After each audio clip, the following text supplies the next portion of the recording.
Hello, goobers, far and wide. How are you all on this wonderful, wonderful morning? Before I sat down, in this table, I was feeding my dog. Normally Kotaro's the one who goes out and gives her the food in the mornings, but today it was me. I went and I gave her the foods this morning, and I made a new sound this morning. I made a new sound. I made a new sound with her. I went in the backyard and I said, "Hey, Shadow!" And I said, "I do with you, with you. I do with you." And my dog did not know what to do. She got so excited. She was like, "Oh, what is this?" And she didn't know what to do. And then you know what she did? Do you know what she did? I'm over here making my noises.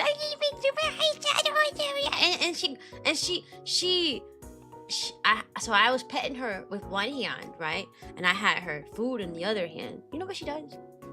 She raises her paw high in the air, and she knocks, and she smacks it down right on her food and knocks the food all over the floor. I was like, girl, now why would you do that?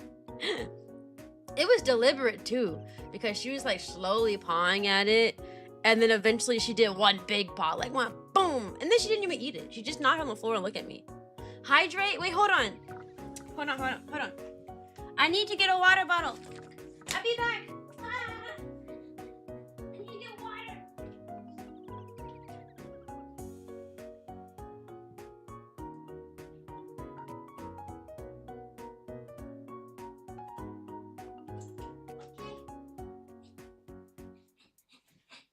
Okay.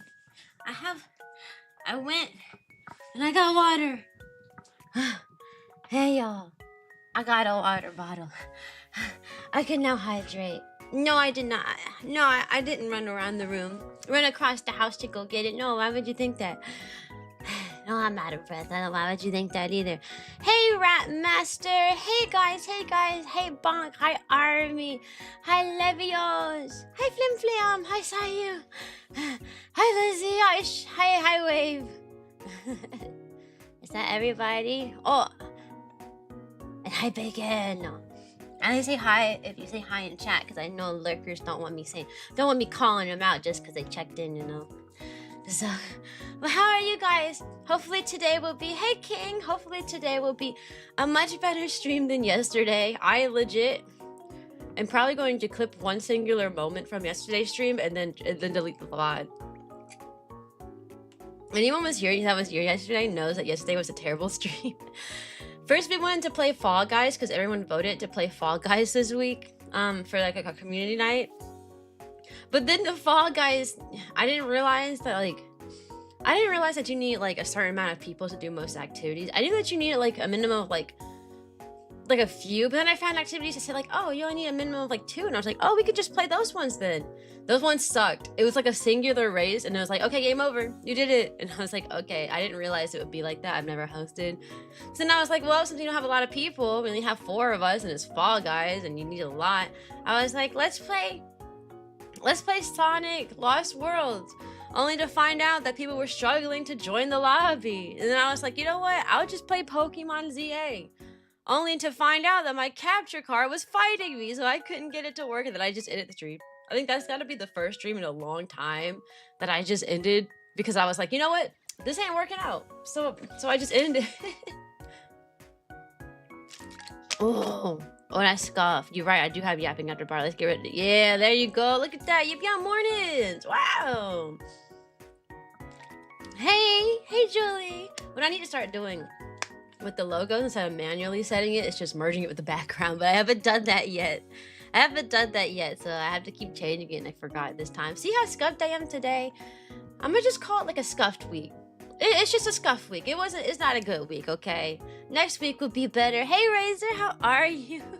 Yesterday will be better. Welcome to the Puppy Parade, friend. And then, you know what's funny?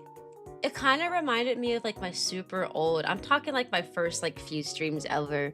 I've been streaming for over 4 years now, and most of my streams are not very scuffed because of how long I've been doing it. But I remember specifically in the beginning. Hey Shoya! I remember in the beginning, I did a My Time at Portia stream. Like it was my first ever solo stream. Sorry, my first stream was a Mustache stream. I played Mustache and my mic was muted the entire time and I was so stressed out, so anxious because it was my first ever stream. Only to find out I was talking to myself because my mic was muted the entire time. And then my second stream was me playing a game called My Time at Portia for the first time. It's your birthday, Rise? Happy birthday to you. Happy birthday to you. Happy birthday, dear Rise. Happy birthday to you. Yay! But yeah, my second ever solo stream, I played My Time at Portia, and I remember ending that stream after an hour because I had nothing to say. I did not think the game was very fun, and I didn't know what to talk about, so I literally just sat there in silence for an hour, and then I was like, you know what? No one's going to watch this, and I ended the stream. What anime do you watch? Man, I haven't watched anime in years. I genuinely, last time I watched an anime was probably like 4 years ago, and it was like that one show, Uramichi Oni-san, like that one. It's been a long time. It's been a long time. Dang, 4 years? Yeah, I've been streaming for 4 years. I mean, I know that my numbers don't reflect like the amount of people who follow and the amount of people who watch. I know my numbers don't really reflect the 4 years that I've been streaming for, but I ain't heard about it. I only used to stream on the weekends, and for the longest time, I never streamed on myself. I feel like my streams always did better, like performance-wise, when I stream by myself. But you know, for like 3 years straight, I only stream with other people, so I was holding myself back. Now I just do collabs sometimes, yeah. But yeah, I'm like socially awkward when I talk to other people. Like I wanted to stream with other people all the time because I didn't know what to say when I was by myself.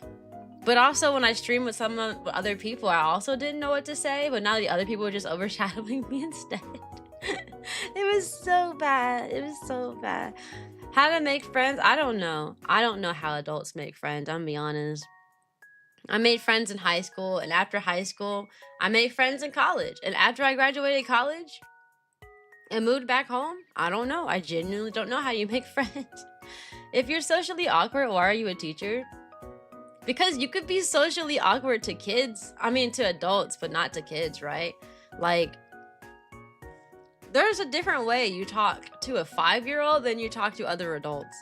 5-year-olds are forgiving. They don't care what you say, what you do. They don't care nothing. But you talk to an adult and they're like, dang, why she talk like that? Why she do that? Welcome to the public version of my, why she do that? Why she talk like that? I don't know if I like this girl. And then you talk to like a 5-year-old and you're like, hi. And they're like, you're the prettiest person I've ever met. Like, I think it's very different. I'm getting better at like talking to my coworkers though. I think I was really socially awkward my first year as a teacher though with my coworkers. Works both ways, Joe. I don't think it does. Like genuinely, walk into a kindergarten class. You cannot talk to those kids like normal. I can't walk up to the kid and talk to them like I'm talking to you guys. You just be like, hey buddy, how are you doing today? Oh, good. And then they start yapping. My brother said, and then I went to my mommy's house, and like, you don't even have to talk to the kids. They will talk to you, like, and they don't even care if you don't respond. Like, if you just go and nod, they'll keep going. So they give it the same knuckleheads from 5th grade and in college. That's nice. My college was a state away. So since my college is like 3 hours away and everyone lived close to the college for the most part, I am like the only one in this area. And I am not going to drive 3 hours to go visit some people. I don't even like driving. I hardly want to drive 4 hours to visit my family, which I haven't done. Yeah, meeting people online is super easy though. I met some mean kids, bro. They're ruthless. See, I don't think they're mean in kindergarten though. I've never received a mean comment from my kids. Like, I've literally have yet to get a mean comment other than like those kids that are just mean to everybody. You know what I mean? Like those kids that are just like, man, shut up, you're dumb. You know, those kinds of kids, yeah. But like the average child, no, I have not received a negative comment from a child yet. I have not. They're all really sweet. In kindergarten, they compliment you for anything. Literally, I was passing out construction paper yesterday in my class because we were gonna draw a picture and like cut out some stuff. And I was like, what color do you want? And this one kid goes, I like the color brown. I want brown. And I was like, oh, okay. And he goes, I like brown because it's the color of your skin and your skin is pretty. I like brown because it's brown like your skin and it's pretty. Like, you know, like they're so sweet. They're literally the sweetest little things. I haven't met a kid that was mean like in kindergarten. I think once I get to like second grade is when they start being that like level of like brutally honest. And I think once they get to second grade they start getting mean. And I think that before they're in kindergarten they get mean. You know, like the age of like 3 or so, like 3 or 4, they don't know to be like, oh, that's not nice, let me not tell that person that. But by the time they reach kindergarten, they're like, oh, I can't tell them that, that's mean, and I don't want to be mean. Like, I don't know. I'm supposed to Joshua, but I'm pretty okay tutor when it comes to relates to architecture. Yeah, like it happens. I don't gotta be socially adequate to describe to you basic things, to walk you through some steps, you know? Why you feel tired, Rat Master? Why? One. Good morning, Corey, and hi, Zevruna. How are you? So yeah, I haven't met a mean kid. And they're so cute too. Like, one of my kids in the beginning of the year, I'm talking like, we're like 1 month in. Hey, K9! One of my students made a little decorative card for me, and it says, I love you, teacher, on it. And she drew this really, really good picture of an ice cream cone. Like, it was really detailed for like a 5-year-old. So, sorry, they're 6. I keep saying 5-year-old. They're 5 and 6. They're mostly 6 though. Woof. They're mostly 6. Welcome to the Puppy Parade, K9. Welcome. Hey, what can I say except welcome to my wonderful stream, you see. Hey, it's okay, but welcome. I hope you like what you see. Yeah, there's that, yeah, you know. Anyways, yeah, I like my job. As a kindergarten teacher. Yeah, I get paid poo-poo garbage. And I make $-1. But the kids are nice, you know? Like, they're really sweet. They're wholesome. It makes me happy. It's a happy job. How's breakfast going? Oh, man, it's going so good. Kuchara was fussing at me the other day. And I want y'all opinion on if you think this is weird, yeah? I've been, whenever my parents have bought French toast sticks, French toast, we always got 6 to 8 French toasts, with most of the time it being 6. And Kotaru thought that was the craziest thing ever. Kotaru was like, you're only supposed to get a maximum of 4, like 3 or 4 French toasts. And I was like, no, in my family, we only got 6. We always got 6. That was like the go-to number. Like, am I wrong? Is 6 French toasts too many French toasts? Is it too many? I don't think it is. I think 6 is the perfect amount. As a child, I'm an adult with acid reflux now. I tried to eat 6 and I was feeling sick. But when I was a kid, yeah. I love changing to yapping mode when I hear something that I like or good at. Yeah. It's the best part. The best part about being a yapper. Homemade French toast is the best. And that depends on who makes it. I actually didn't like homemade French toast at all, because I had only had it from my mom. Like, my mom was the only one who made it for me. And I was like, no, thank you. Whenever someone says, do you want French toast? I'd be like, no, thank you. Because I grew up with my mom's and it tasted really bad. And then here comes Kotaru. He makes his French toast. And it was the most amazing tasting thing on the planet. Like, it tasted so good. And I was like, oh, have I been missing out this whole time? Have I been missing out that bad on the French toasties? Crazy. Because I there's a lot of stuff that I've had that realization with, between like my mom, what she makes versus like what Kotaru makes. Like, for example, I was like, oh no, Kotaru, I don't like pork chops. Don't make me no pork chops. I don't like them. And he was like, well, what kinds of pork chops have you had? Like, who's made the pork chops for you? And I was like, my mom, and I don't like them, so I don't like pork chops. And he was like, you haven't had my pork chops. And I was like, okay. And then I tried his, and it actually tasted okay. So I've been running into that a lot, like a ton lately. French toast is like omelet toast on skillet. Yeah, I guess so. You cover the bread in like egg or something, and then you like cook it. I don't know. I've never made French toast, but I do know that when my mom made it, she had like these huge amounts of like egg clumps in it. Like, from what I learned from Kotaru, that means she didn't mix it well. But there would be this huge, gigantic clumps of eggs just in the middle of it, and I don't know, it just didn't taste good. And then she would use like the bread that doesn't taste good. I don't know, it's just a bad combination of everything. But French toasties are really good. And that little debate with Kotaru about how many French toast is okay and not reminded me of like some of the other sweets I've had in my life. Like, in culinary school, they teach you to beat it into so you can't see the egg whites. Yeah, that's what Kotaru said. My mom did not do that. So we would just had egg chunks everywhere.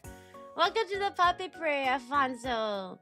We had egg chunks here, egg chunks there, egg chunks everywhere. It wasn't good. But yeah, all that reminded me of like the pure amount of like sweets and bad stuff I ate growing up. Because not only did I always have like, we always ate like Pop-Tarts and Hot Pockets and microwavable pizzas, and we didn't stop that. Bye, K9, thanks for stopping by, I appreciate it. And that didn't stop until honestly until like late college for me. Like, and ramen noodles, like I ate only like microwavable foods my entire life. But then I remember that when I was in like middle school, right? So my oldest brother, he has like quite a few age gaps. So by the time I was in middle school, he was like old enough to like have a job and make money and stuff. So I remember him wanting to give us something for Christmas. You know, he's like, I finally have money. I'm gonna buy something for my little siblings, right, for Christmas. And every time he would ask me what I wanted for Christmas, I would be like, I want sweets. I want snacks. I want some sweet snack and something yummy, right? Every single time. And one time, so this happened twice actually. One time though, the first time, I said I wanted sweets. So he went to one of those like warehouses where you buy every single thing in bulk, and he gave me a container of like 70 like of those like Texas cinnamon roll things. He gave me like 70 like big packs, individually packed cinnamon rolls. When I tell you, it was a big container of big snacks. And then the year after that, he said, what do you want for Christmas? And I said, I just want lots of hugs. And then I gave him a hug, and he was like, no, for real, what do you want for Christmas? Like, and I was like, I just want some hugs. Hey, Jarvis. How was your weekend? My weekend's going good so far. I said I want lots of hugs to my brother, and you know what he got me? He got me the drink. You know the drinks that are called hugs? The little small, like, in the little small cylindrical, like, kind of containers? That's what he got me. and he got me like 100 of them. I had like 100 of the drink hugs. Which hugs, I don't know if you guys have had them in recent years. It's just like a drink that they give out when you're a kid and you don't really touch it as an adult. Like Capri Suns, for example. Those aren't very good. They're not very good at all. They have this weird taste to them. I don't know. They were tasted weirdly artificial and just weirdly gross. And I had 100 of them. I was like, what do I do? What do I do? It was cute though, but I genuinely wanted some hugs, like an actual hug. He didn't even give me an actual hug with the hugs. Sad. 0 out of 10. Trying the final test this week, and there were 2 boys sitting in front of me. And I was trying to get an answer for one question, but I was so anxious and scared to ask for the answers. But when I did, they literally gave me all the answers to the questions. Crazy. When I was in college, someone wanted me to give someone wanted me to give people all the answers to like a test. And I was like, y'all, I'm going to college to be a teacher. I'm literally at college to be a teacher, and you want me to cheat? No. I was like, I could teach you how to do this stuff, and I can walk you through it, and I'll sit down with you and do the assignment, but I'm not going to give you answers. And people hated me in college for that, because I was like the nerd who like was getting like really, really good grades. So people wanted to come to me, but they didn't want to come for help. No, they wanted to come for answers. And I told them not a single person took me up on my offer. I was like, I will go through the homework with you. We will go over the answers together. We will get the yeah, no one took me seriously. And then I had one girl literally just angry at me all the time. She's like, I would be doing good in my class, but Cyan doesn't want to help me. And I'm like, no, I told you I'd help you, but I'm not going to give you the answers, you little goober. Well, that's not true. There was one person who took me up on my offer one singular time. It was his math class, and he said, Cyan, he knocked on my door. I opened it. I was like, oh, hey, friend, how are you? He said, I need help with my homework. That was the one time he showed up. And he still failed that class because he didn't understand the rest of it. And he came to me for help once, though. So, yeah. Now, the closest I had ever come to, like, contemplating cheating on something like that, though, there was just one time where I was like, maybe. Just because it was my, I was required to take a computer science class for some reason. But the computer science class was, like, really simple, and it was like HTML. So like it was teaching you step by step how to do certain things to make like a really ugly, simple baseline of a website, basically. But it was a really easy class because it gave you step by step instructions on like everything that we did. Like literally it would be like, click on this spot right here, type in these words. Okay, now click on this right here and type in a command here, then hit enter. Like it was really, really specific and really simple. So when people said, hey, what grade you got in this class? And I'm like, I have 100. They were like, hey, can you do this for me? I'm behind. I haven't done any of the assignments. Can you do all the assignments for me? And I was like, nah, I ain't doing that. I don't cheat. And then bro was like, I give you $300. And I was like, huh? Ah, man, $300? Yeah, man, just let me know what you need. Here's my number. Here's my number. Yeah, 300. Oh yeah, I'll get you out of having a bad grade. And then he never messaged me. He never messaged me at all. So I didn't have to sell my morals box, so it was okay. I didn't have to sell my morals because he never reached out, and I was really upset about it because I was like $300 could get me so much. That was when I was like in my in my beginning VTuber era too, and I never had worked a job at the time, so I was a VTuber with no money. And I don't know if you know this, but being a VTuber is expensive. Like having these models and like all these assets and stuff. This background costed me $70. Literally, this background. And it's a pre-made background, but it cost a lot because it came with a set. So I got like daytime, rainy daytime, sunset, rainy sunset, but you just don't see those, right? I don't use those as much. $70 just for the background, you know. So when someone said 300, I was like, bro, I could get my VTuber career started with that. I don't gotta DIY the ugliest things ever. I could get somebody who knows what they're doing. Y'all should see my first ever like banner I made for my channel. It was the ugliest thing ever because not only did I not understand, and I still don't understand like how to make a good color scheme from stuff. So like a good color palette, that's the word. Not only do I not understand how to make good color palettes for stuff. Hey Kendrick! I also couldn't draw. That was when I just started like learning what digital art was. I had done everything by hand in the past. Like I drawn stuff on paper. I used to color things with color pencils. But because VTubers are everything online, I was like, okay, I need to learn how to do digital art. And let me tell you, that digital art journey is brutal. The first few drawings looked like trash, and I didn't understand like the vast amount of brushes and how to make this look nice. I'm like, how do people shade? Like, how do you do any of this? It was bad. Excuse me, I need a little hiccup. It was really bad. So my first ever like banner and like things for my channel looked really ugly. And then I had to make my own model using Vroid. And Vroid is not the software. Vroid is a 3D, like, it's a software you use to make 3D models, like make it super simple.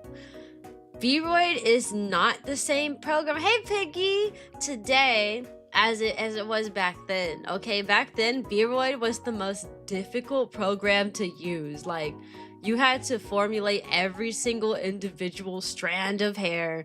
If you wanted to color something, you gotta learn how to color over like the little texture pack they had. It was bad. Now they have like a lot of preset stuff, so you can just click through and make something you like real easy. Like, oh, you can click these different eye shapes. You can click these different shadings for like the eye and then change the color. Yeah, that didn't exist in 2021. It was bare bones software that you had to have extreme, like pretty high artistic ability to make anything look nice out of it. So my first model being a Vroid one in 2021 looked terrible. There's also something called Vroid that we would call like Vroidism back then. And it was like this ugly, like really ugly default texture that all of the models started off with. Like the tongue was like overly detailed, like way too detailed for an anime character. The shading on like the face and stuff had like looked like there was bags underneath the eyes. Hey chicken, how are you? Looked like there was bags under the eyes. The shading on the face looked like they were like tired, all like perpetually tired, and like I don't know. They looked like they could be a criminal the way they were shaded, the way that the characters were shaded back then. So Vroid software of 2021 is nothing like the Vroid of today. It's nothing like it. I actually made a Vroid model the other day because I do want to play VR chat sometimes. I want to be a Cyan in VR chat instead of like a random VR chat avatar. And I opened Vroid for that, and it was super easy. It was the easiest thing ever. The easiest thing ever. You got done with work? Oh, I hope you had a good work day. I hope work didn't suck today. I don't know. Sometimes I have good work days. Sometimes my days suck. But I mean, I work with children. I'm a kindergarten teacher. So like, it's a gamble what kind of day you're going to get. Hey, peanut butter. Sometimes the kids are like really respectful, and you have like a really fun day. And because when the kids can listen, you know, you can do more fun stuff. You get through a lesson so quick that you have free time and you're like, okay, we have extra time. We can play this game and stuff. And then you have other days where nobody is listening and they start doing crazy things like fighting each other or pulling and pushing on each other. And you're just like, no, why today? It sucks, man. My work is awesome. Your work is awesome? What's your work? That's so awesome. I would say my job is awesome. It's fun. And it's cute. I don't know if I would use the word awesome to describe my work at all, though. So, welcome to the puppy parade, chicken. You got a proper job? Now I feel like yes, man. What? Why? Why? I do have a proper job. It's not a high-paying job, but you know what? It's a respectable one. And that's all that matters. No, I can't say that I'm going into an office and making $1 million, trillion, gazillion dollars. But I can say that I have fun.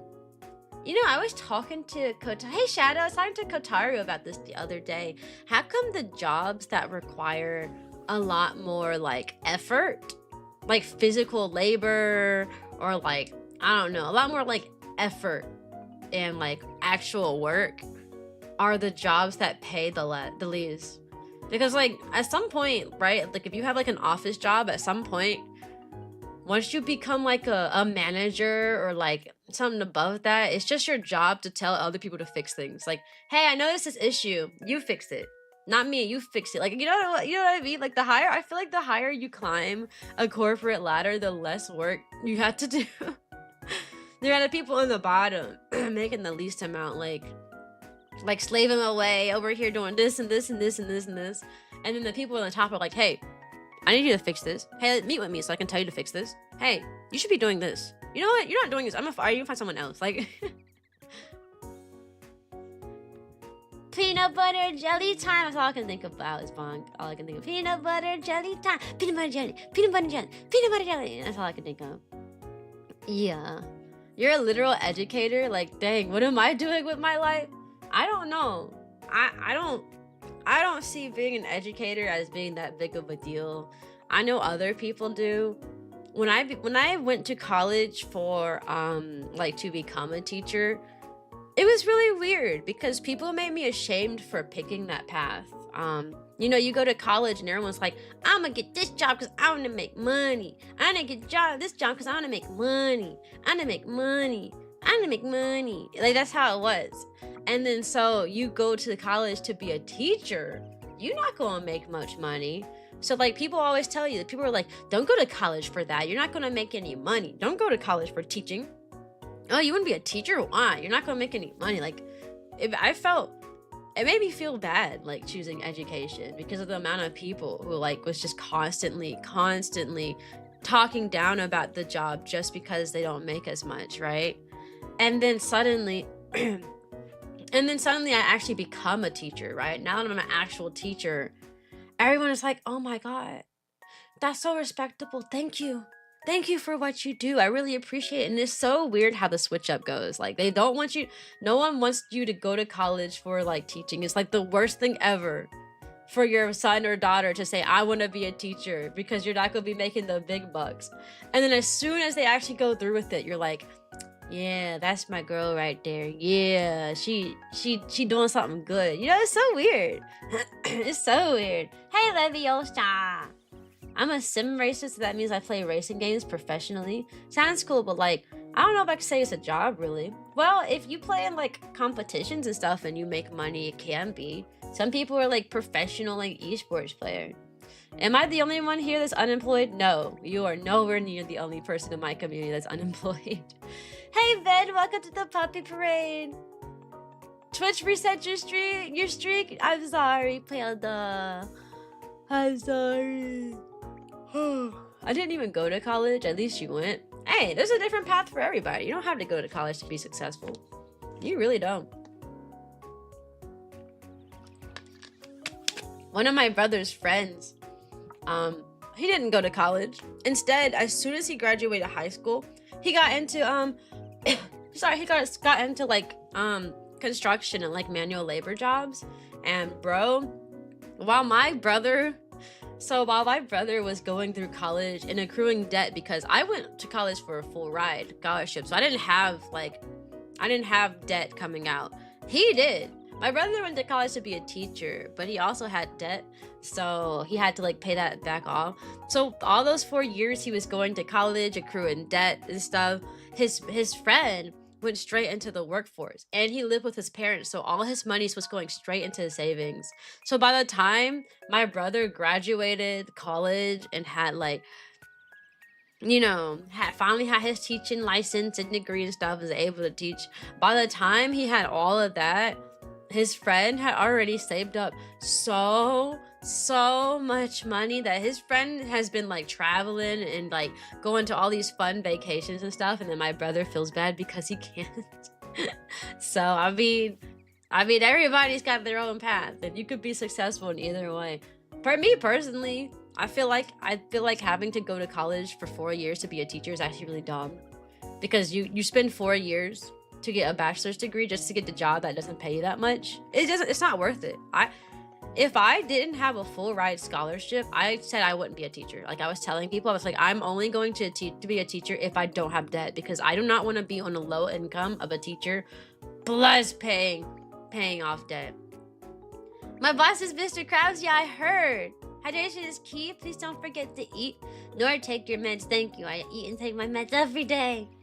Can at least make my job sound cool. Yeah, your job does sound really cool. You know, some people are like Pokemon trainers for a living, you know? Like some people like compete in Pokemon competitions and like win and stuff, and they make money, so. Yeah, are you the kind of person? That's a good question, Sayu. Are you the kind of person who does the impossible stunts like that? Driving in between two cars, doing spinning the car around, doing having your car drive in reverse in between these really small like crevices and cracks. Like what is that what you do? Is that what you do? I don't know if you guys notice. I'm trying to talk slower today. That is my goal for today's stream, because I have a habit of talking too fast, so fast that I trip up over my own words. Welcome to the Puppy Parade, Lumity. Also, since I talk so fast, I trip up on my own words a lot, but I also run out of things to say a lot quicker, because I'm like every time I speak, and like by the time I'm an hour in, I've told every single story because I told it so fast. So today's goal, and the goal for my future just chatting streams, is to slow down. I've had other people tell me, come into my chat and say, girl, can you stop talking so fast? I'm trying to comprehend what you're saying. And I'm like, sorry. I'm sure my like channel is like hard mode for anyone who is trying to learn English. Like I've had people watch me because they say they're trying to learn English. I'm sure I'm like the final boss of that. So I'm talking really slow today, which is not really slow, but this is a normal speed, I like to say. And I think I'm doing a good job. I've been taking breaths in between my sentences, and that helps. I have been breathing when I'm supposed to, yeah? Yeah, that does help. You're a Red Bull Mazda Oracle racing driver? See, that sounds cool. It does sound cool. I don't know what that means, but I bet you the coolest guy on the block. I bet you the coolest person on the planet. The coolest person on the planet. Today I'm talking slow. Oh! I was talking about like snacks I had earlier and how my brother gave me like 100 cinnamon rolls for Christmas once, and he gave me a pack of 100 hugs, a drink for Christmas once. I forgot one last thing. So my dad used to work at a grocery store. He literally stocked shelves for like 20 years straight, right?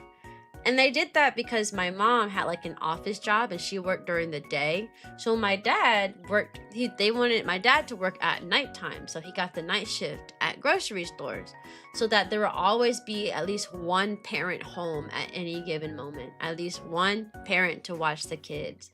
That way they could avoid daycares and anything else extra. So my dad worked night, my mom worked during the day, right? And since my dad worked at a grocery store for 20 years and he stocked the shelves and stuff, he always had the best deals on everything. He always knew what was going on sale, what was cheaper than everything else, how to find the good stuff. He knew that store like the back of his hand. So what he used to buy, right? He used to buy this, he would buy 2 pound peppermint sticks. They were like these really big, gigantic, oversized peppermint sticks, and he would buy them all the time. I mean, he came home with like 10 different ones.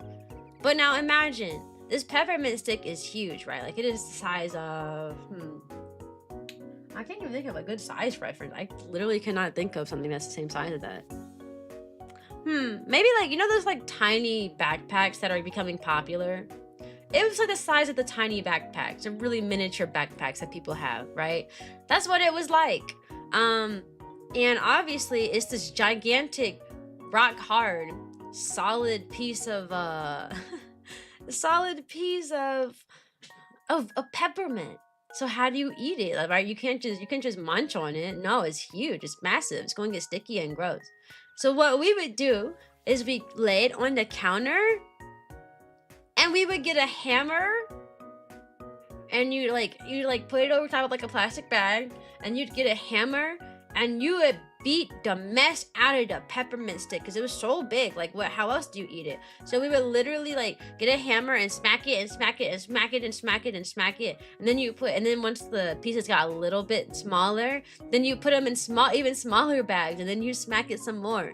So now you can just dig your hand into all these crushed up peppermint pieces, and we would eat peppermints every single day for ages. Panda, I'm so proud of you for getting a new job, friend. I'm so proud of you for sticking through with it, even though it sucks and you got Mr. Krabs the manager. But I believe in you. You got this, man. You got this. Yeah, you got this. Cyan, how are you doing? I'm doing good. How are you doing? How are you doing? How are you doing? I've said it before. I'll say it again. I really love the check-in system. Like, I really like the check-in system so much. Because now I can see who's here, right? I'm not looking at who's lurking, who's not. And I felt bad not knowing who, like, my recurring viewers were. Because I don't know who lurks, right? So now that I have the check-in system and people check in, I can now see the names of the people that are here. So now I can be like, oh, snap, this person has been coming to every stream. I see their name pop up all the time. Ah, snap, they done filled in this whole card. They must be a real strong regular. You've been having really bad anxiety over it. I think you're doing a good job, Panda. Keep it up. I know it's a little sucky. You only gotta stay there for a little bit until maybe you can find a better job, okay? Just stick it out, man. You got it. You got it. I think I broke my wheel. How'd you break your wheel? How'd you break your wheel? Also, I wanted the stamp system too, because it helps surpass Twitch's policy where sometimes they don't count lurkers as viewers if you don't like say at least one thing in chat. So the check-in counts as like a chat message, so the viewership goes back to normal basically. And I've noticed this, right? Because before I had the check-in, my viewership was at in the 10s, so I'd have like 12 or 13 people watching. But ever since I started having people check in, and everyone's been checking in, it's been saying like 20 in the 20s. So I'm hoping that this is just viewership going back to normal now that we have a cheat. Now that we have a cheat for it, we're cheating.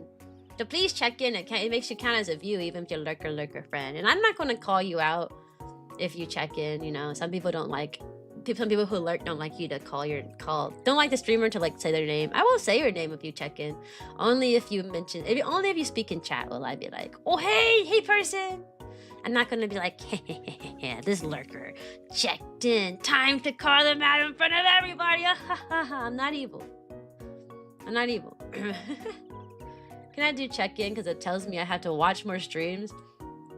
They have to 4 a.m. to do a simple check-in. What do you mean you have to watch more streams? It only costs us 10. You get 10 confetti pieces after like I think every hour you get like 50 or something? Every hour? I don't know. Oh, pew, pew, pew, pew, pew, pew, pew. Sorry, I started stimming. My bad. But yeah, we had that big peppermint, and I just remember that yesterday. Like, my dad used to bring those peppermints in all the time. Like, all the time. Like, it was a huge staple in my childhood. Like, I eat really unhealthy, and I eat a lot of sugar. And, like, that's because of how I was raised. I literally was raised to be a sugar addict. Like, giant peppermint sticks, piles and piles of cinnamon rolls. We always had like some sort of sodas or drink. We were drinking Kool-Aid. We were eating Hot Pockets and stuff. It was bad. And my parents told me, like, as an adult, yeah, join the Discord. Of course, everyone should join the Discord. My dad told me, like, after I became an adult, he said, I wouldn't have given you guys that much sugar if I had known it was bad. I'm like, how did you not know it was bad? I was a kid growing up eating sugar, knowing full well it was bad. But I didn't like, but obviously I was a child, so I didn't really care. I was like, I'm only, I'm only 10 years old. I'm not going to care that when I grow up, I'm going to care if I eat bad now because I'm only a little guy. I'm only small, so it's not going to affect me until I'm old. Basically, that's how kids think. They're like, yeah, I'm young, I can handle it. I don't care. I'm not old. And they're like, when you get older, you're like, well, I'm not older. I'm never getting old. Yeah, so I didn't care, but I knew it was bad as a kid.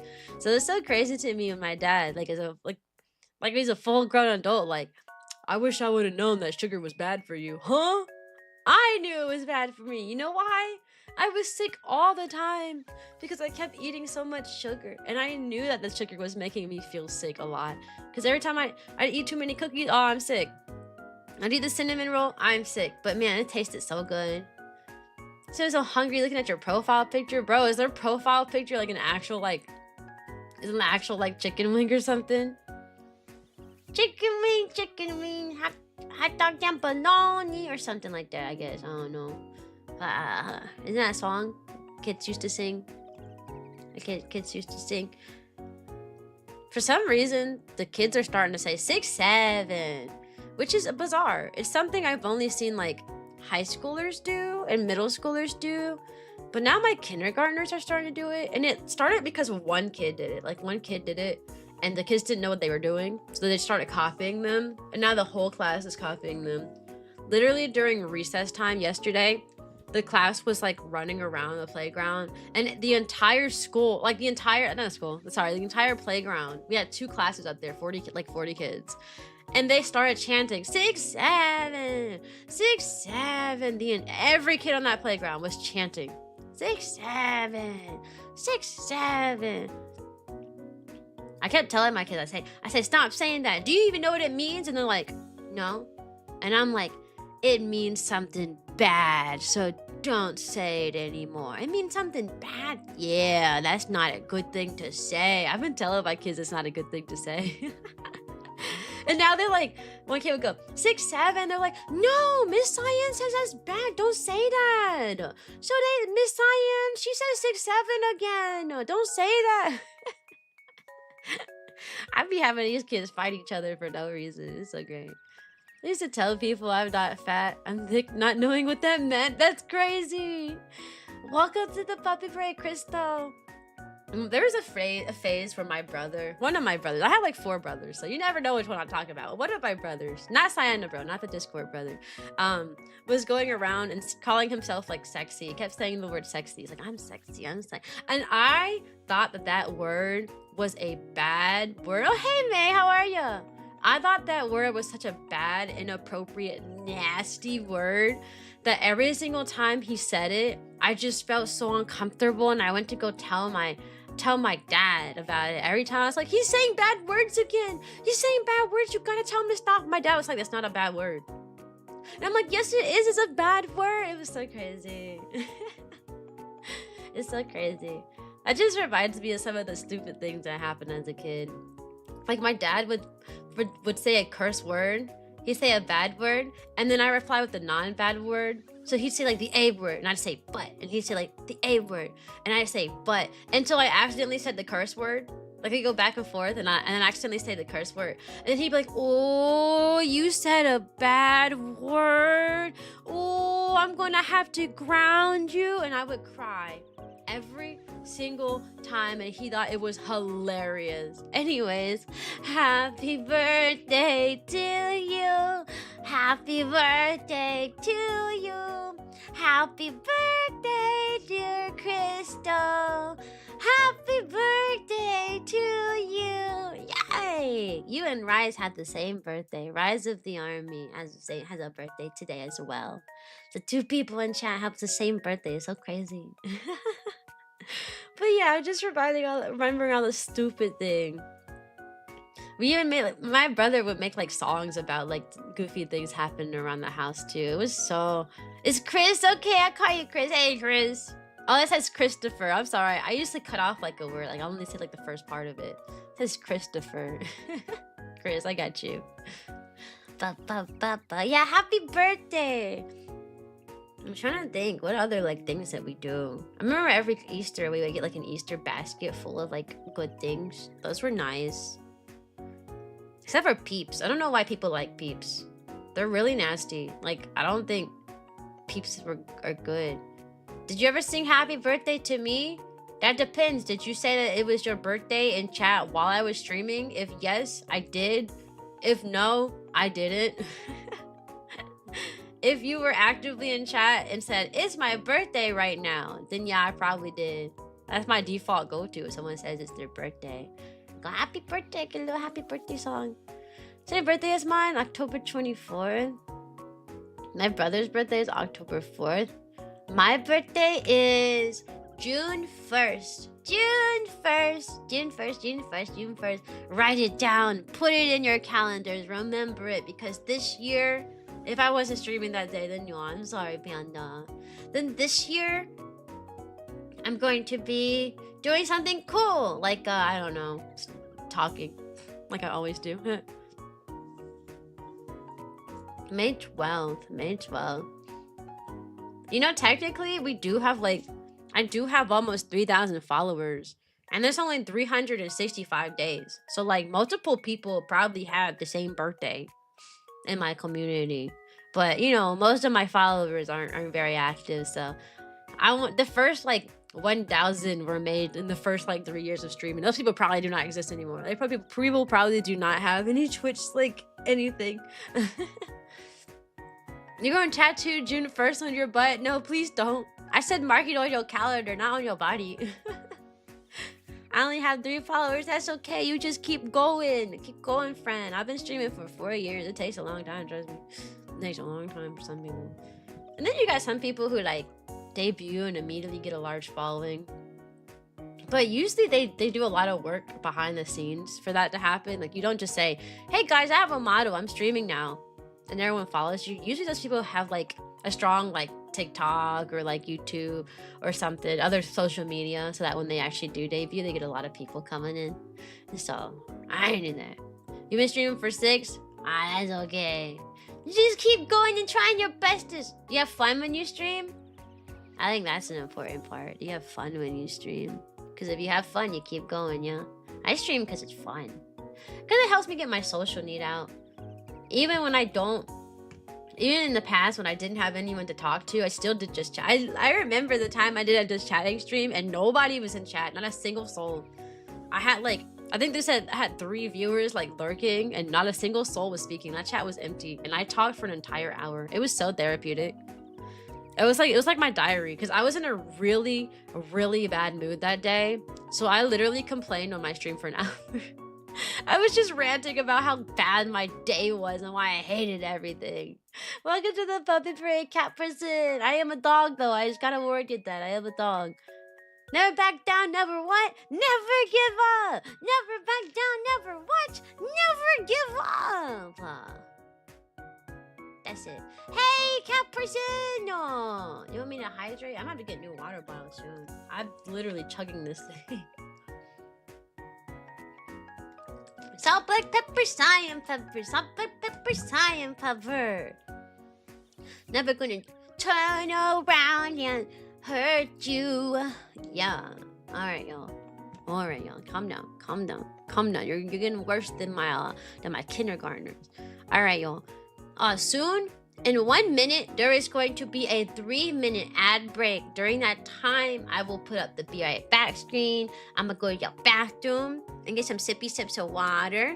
During that time, I encourage you to get a snacky snack if you need a snacky snack.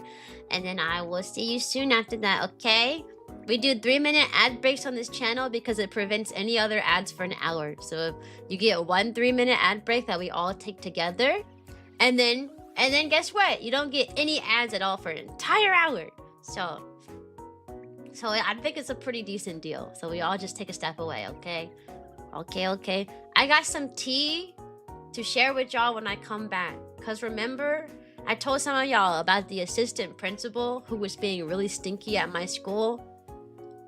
It got worse. The situation got worse. So I do have some tea about this mean old man of an assistant principal. I'm gonna tell y'all all about it when we get back, okay?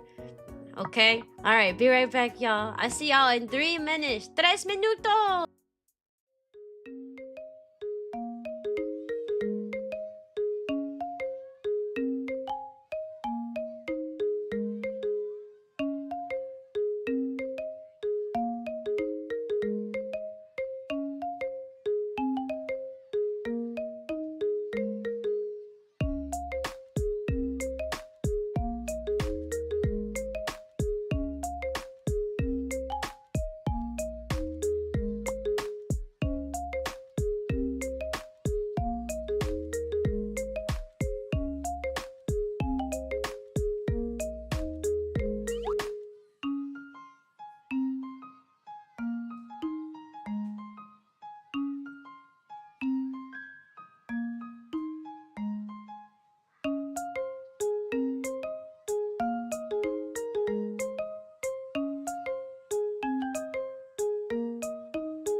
Hello all! I have returned and welcome to the puppy parade. Welcome. Alright, I have returned. So I'm out of breath. I like have this every time I have a break or I get up from my seat, I like sprint around the house. I'm like, I got 3 minutes, right? That's what I do. So such a cute blue kitty. I'm not a cat, I'm a dog. I'm a husky. I'm a husky dog, but close enough. Thanks for calling me cute, though. Yeah. I am not a blue cat. I am not happy. You know, from Fairy Tale, I am not a blue cat. I'm a blue dog, which is cooler. Yeah. Anyone? No, I don't respond to that. I'm a dog.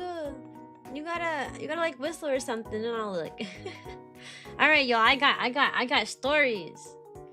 Dramatic? Oh, I got a dramatic story. I am a dramatic dog, I promise. Okay, y'all. Yeah. Okay. Ready for this story? So, I got tea. I got so much drama I want to share with y'all. I was going to mention it on yesterday's stream, but I was like, no, let me save the dramatic stories for my just chatting, right? So I'm a kindergarten teacher who recently got observed by the new assistant principal. Like, we just got this assistant principal at the beginning of the school year, right? The last one, I don't really know what happened to the last lady. She just never showed up, and then one day they were like, oh, we have a new person, and we were like, huh? Like, the whole school was shook. But anyways, I recently got observed by him, and he told me, wow, Cyan, that was such a good lesson. If I had to give you a grade on your lesson, I'd give you like a B+ or an A, because it was just that good. And you're an effective teacher who used really good stuff in her lessons. And I was like, oh man, really? Thanks. And he was like, you don't have anything to worry about. And I was like, okay. That was Tuesday, right? Not last week, but the week before, right? So that was Tuesday, 2 weeks ago. Then Friday comes, he puts in the observation results, and he gave me the lowest score imaginable, which caused me to like freak out. Like, I found this out in the morning. So like, as soon as the kids started coming into my classroom, I checked my emails and saw it was there. So I literally started crying. I cried to my admin, to my admin person she's my coach. I have an admin person that's my coach. So I'm gonna call her my admin person. So I cried to my admin person. I was like, what happened? He told me I did such a good job. And then he gave me the lowest rating possible. And my admin person was like, okay, chicken. My admin person was like, oh, it's okay. Hey, Lord Racer, it's okay. Don't sign off on it. I'll speak with him to figure out what's the matter, right? We'll figure out what's the matter. And he was absent. That's Friday, the next Monday, and that Tuesday. So that's like 5 days, right? Friday, Saturday, Sunday, Monday, Tuesday. That I'm just panicking because this guy told me I did such a great job teaching, and then gave me the lowest rating possible on the actual like scoring, right? That's 5 days. I'm like panicking, I'm freaking out. So Wednesday comes and I sit in his office and we have a talk about it, right? We have a little chatty chat. And he told me that he had gave me the lowest grade on accident. So bro caused me to panic really bad for multiple days on accident. He said, oh, I just selected the lowest grade for everything, and I submitted it before I went back and changed the answers. I forgot to go back and change the answers. That was my bad. Because I had sent him emails about it, and he was like, the observation stuff, it's not set in stone. Like, we're gonna meet about it, so like, don't worry about it. And I was like, huh? I was like, why did the ratings not match what happened? We'll talk about it on Wednesday. We'll discuss this. I was like panicking for days. Like, I was freaking out. I was crying. I was like, I couldn't relax. My anxiety was so bad. It was an accident. Turns out, right, he was doing that for everyone. Every single person he had observed, he quote unquote accidentally sent them the lowest score imaginable, despite how he told them they had been doing. So that's what I told y'all about Wednesday. For anyone who's here for Wednesday, y'all heard up to that point. It got worse. I discovered more stuff yesterday. So yesterday came, and my first grade teacher, she used to be in kindergarten, so like we were super close. The first grade teachers come up to me and they're like, "Hey, were you observed by this guy?" Sorry, this was Thursday. They're like, "Hey, have you been observed by the new assistant principal yet?" And I was like, "Yeah, I was observed." I said, "But don't freak out when he puts in your observation, because he will give you the lowest grade, but he will change it when you meet and talk about it. So you just have to go in there and advocate for yourself, really, to get your grade up, because he will go through every single like sub point and stuff to see, do you do this? Do you do this? Do you like?" We were in there for an hour, right? And they were like about to cry, and I was like, what's the matter? What happened? And they said, "So we met with him for our pre-conference, right? Because you meet with them first, and then you decide what day he's gonna come, and then you meet with them afterwards, right? That's how it goes." They're like, "We met with him for our pre-conference, right? The first meeting, and he asked me if he could come observe me right now, like follow me out of this meeting to my classroom and observe me." And I was like, "Really?" And she was like, and I obviously told him no, because I want to be ready for an observation. You can't just follow me to my classroom. Who would say yes to that? And I was like, "Valid." And she was like, "So he said he's coming tomorrow instead, because observations are due very soon. So he's coming tomorrow." So she was freaking out because it's last minute, right? You know, I had multiple days to prepare for my observation. She got one. She almost got 0, because he wanted to come right then and there. So that happened. So the next day comes. This is Friday. This is yesterday. So now we're up to yesterday. The next day comes. Bro comes for his observation, but the teacher was like, "Please do not observe me now." You know why? Because they had to combine the classes. There has been some big sicknesses going around, specifically hands, foot, and mouth disease in first grade. Like, it's bad in first grade. And they saw a lot of people coming to school like sick with like bumps on them. So they kind of combined classes so that like one room could just be all the sick kids in it while they're waiting for their parents to come get them. And then the other room was the rest of the kids, right? So they're not infecting them. So they had like 40 kids in that one room. And the teachers were like, "Please don't observe me during the Hey Jello." Teacher was like, "Please, Mr. Principal Man, Assistant Principal Man, please do not observe me during this time when I have 40 kids in my classroom due to hands, foot, and mouth disease going around the school." And bro was like, "No, I'm going to observe you anyways." So this teacher was practically crying. Like, she was on like the verge of tears, trying to go through her observation when there's 40 kids in the classroom because of a combined class. And then my admin lady walked in the room and was like, "What's going on? Why does my teacher look so stressed?" And she confronted the assistant principal, who's been the mean man. She confronted Mr. Mean Man. Like, she was like, "Okay, why do my teachers look really stressed right now? What's going on?" And the teacher was like, he's trying to do an observation on me when I have 40 kids in here because we're combining classes, and I asked him not to, and he said he'd do it anyways. And my admin was like, "You're making my teachers cry. You've made so many of my teachers cry," because at this point that the teacher's crying, right? She was like, "I don't want to do that," you know. She's like, "You're making my teachers cry.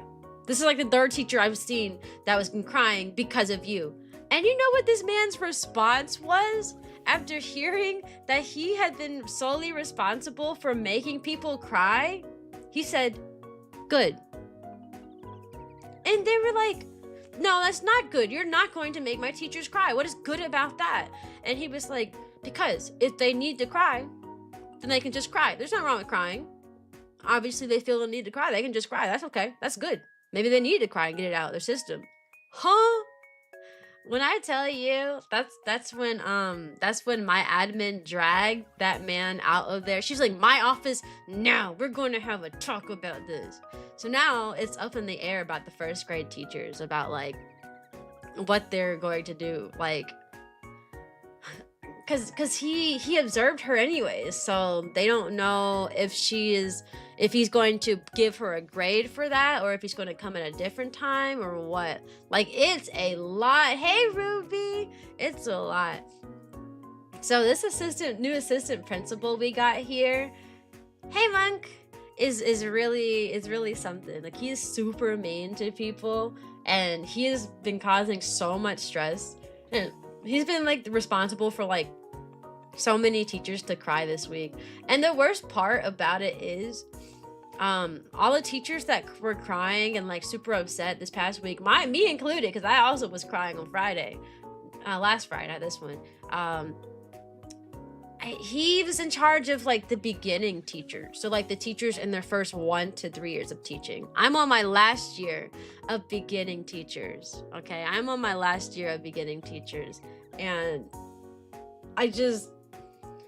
because this is my 3rd year, I know how to advocate myself. You know, I know how to walk in there and be like, okay, well, I need this, and this, and to bring this to you, and look, I'm doing this and that. But like, imagine this being your first year, and you get Mr. Poo-Boo Garbage Man who comes in here and just gives you the bad grade just to give you a bad grade, and you don't know what to do about it because this is your first ever observation. Like, am I really a bad teacher? You know what I mean? Like, imagine that. Like, I know my self-worth as a teacher because this is my 3rd year. I know what I'm good at. I know what I'm bad at. I know that I'm a good teacher, though. I know I have strengths. I know what they are. I know I have weaknesses. I know what they are. But I know I'm a good teacher, so I can advocate myself as such. But a first-year teacher is going to feel like a bad teacher. You always feel like a bad teacher in the first year because classroom management is new to everyone. And nobody knows how to classroom management until you walk into a classroom full of kids, right? And you do it. So you're always going to feel like a terrible teacher your first year. Because like, how do I get these kids to listen? How do I get them to sit still? So the fact that they have to go in there and advocate for themselves when they don't even know if what they're doing is correct, crazy. That's stressful. If I had him my first year, I'd have been a wreck. I probably would have quit. I probably would have been like, the teaching is not for me. I'm out. The one I couldn't make deal with you on last stream, I still don't even understand what the deal was. I really don't. I don't understand what the deal was. Hey, Vortex. Also, Shards. Nah, why am I calling you Shard? I always call you Wave. Wave. I appreciate your undying support. I really do. I appreciate how you be over there in the YouTube chat. Even if nobody's over at YouTube most of the time, you'll be there. I appreciate how you're always here in Twitch. I appreciate how you're always in the Discord. I just appreciate you so much. You're so easy to appreciate because you're such a cool person. You're the bestest. You're the bestest. Yeah. Alright, let's get the rice fact of the day from Monkey Boy. Rice production losses can be as high as 37% in Southeast Asia and average about 15 to 16% worldwide.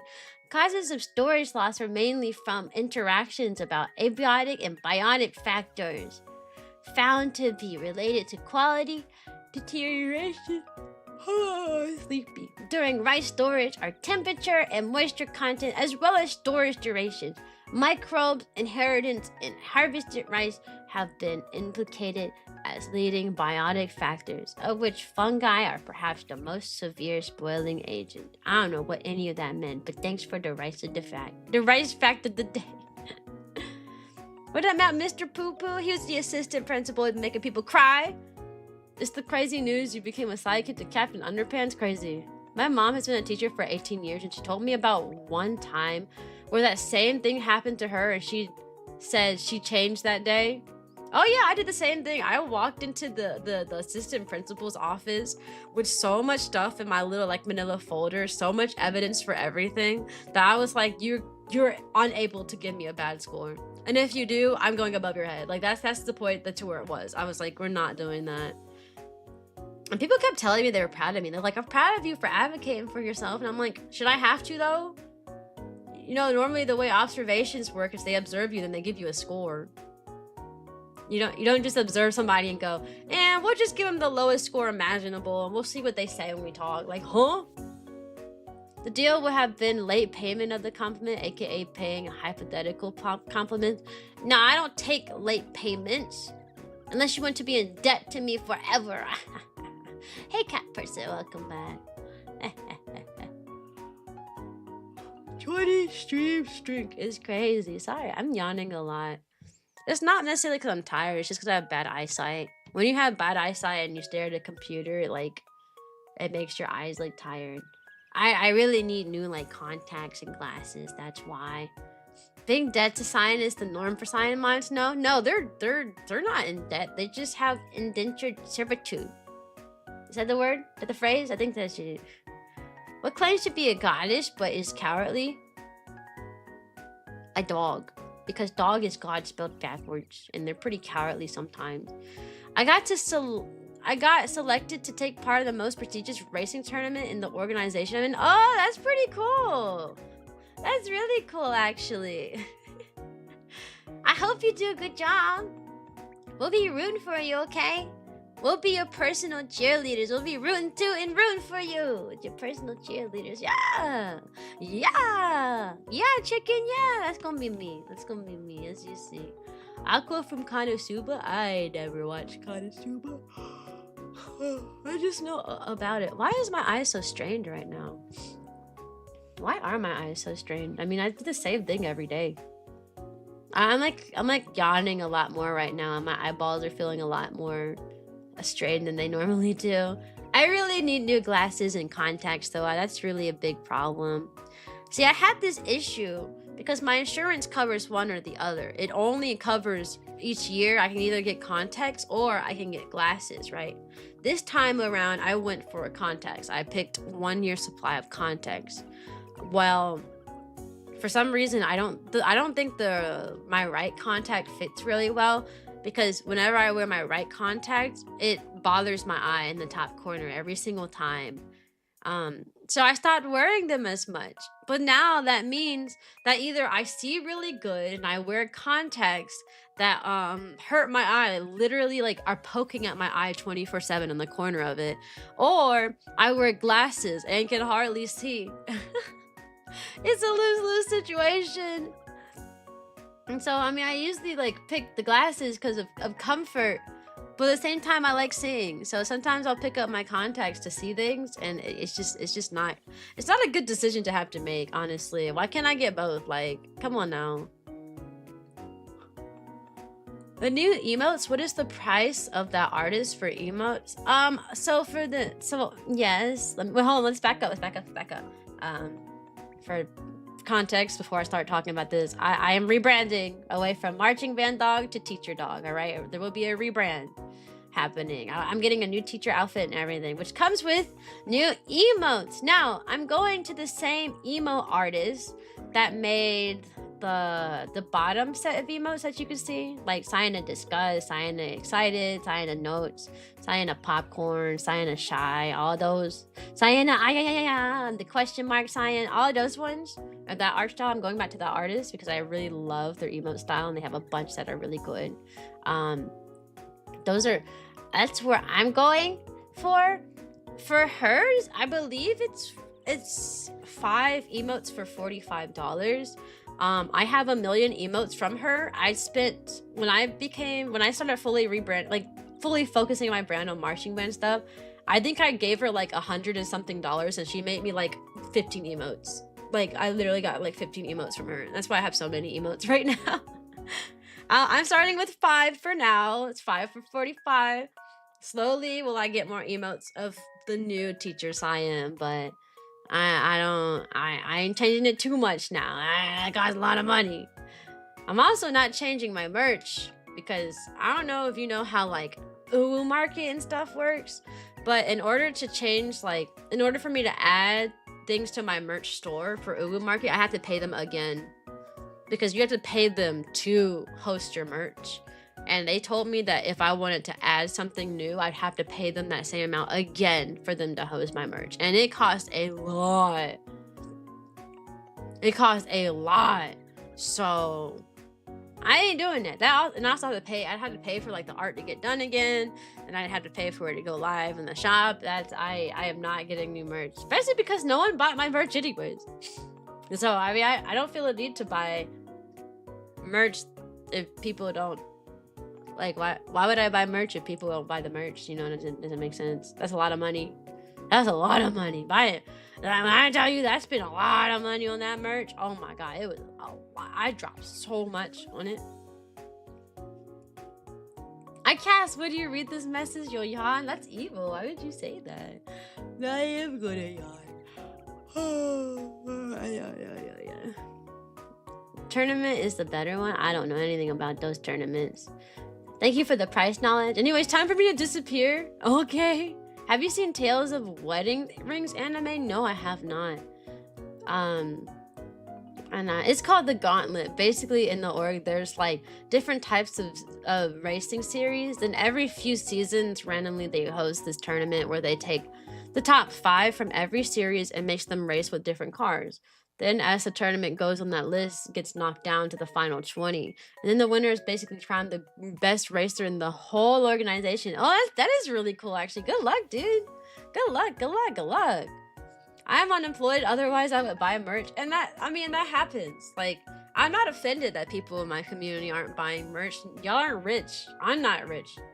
We're not rich. My community is 13 up. My demographic is like teenagers and college students, and people. My demographic is literally, most people who watch me are either teenagers or in their early 20s. And people in their early 20s do not have a lot of money, and teenagers don't have any money. So like, I mean, like that's my demographic. So I'm not offended that people don't buy merch. It's just unless people. I'm not going to add anymore unless people like do buy it. You know, it doesn't make sense. That would not make sense to keep adding onto my merch shop to get no sales. I wish I had a lot of money, man. If I came across a large sum of money, I would literally put it all into VTubing. Like, I don't think you guys understand how much I like VTubing.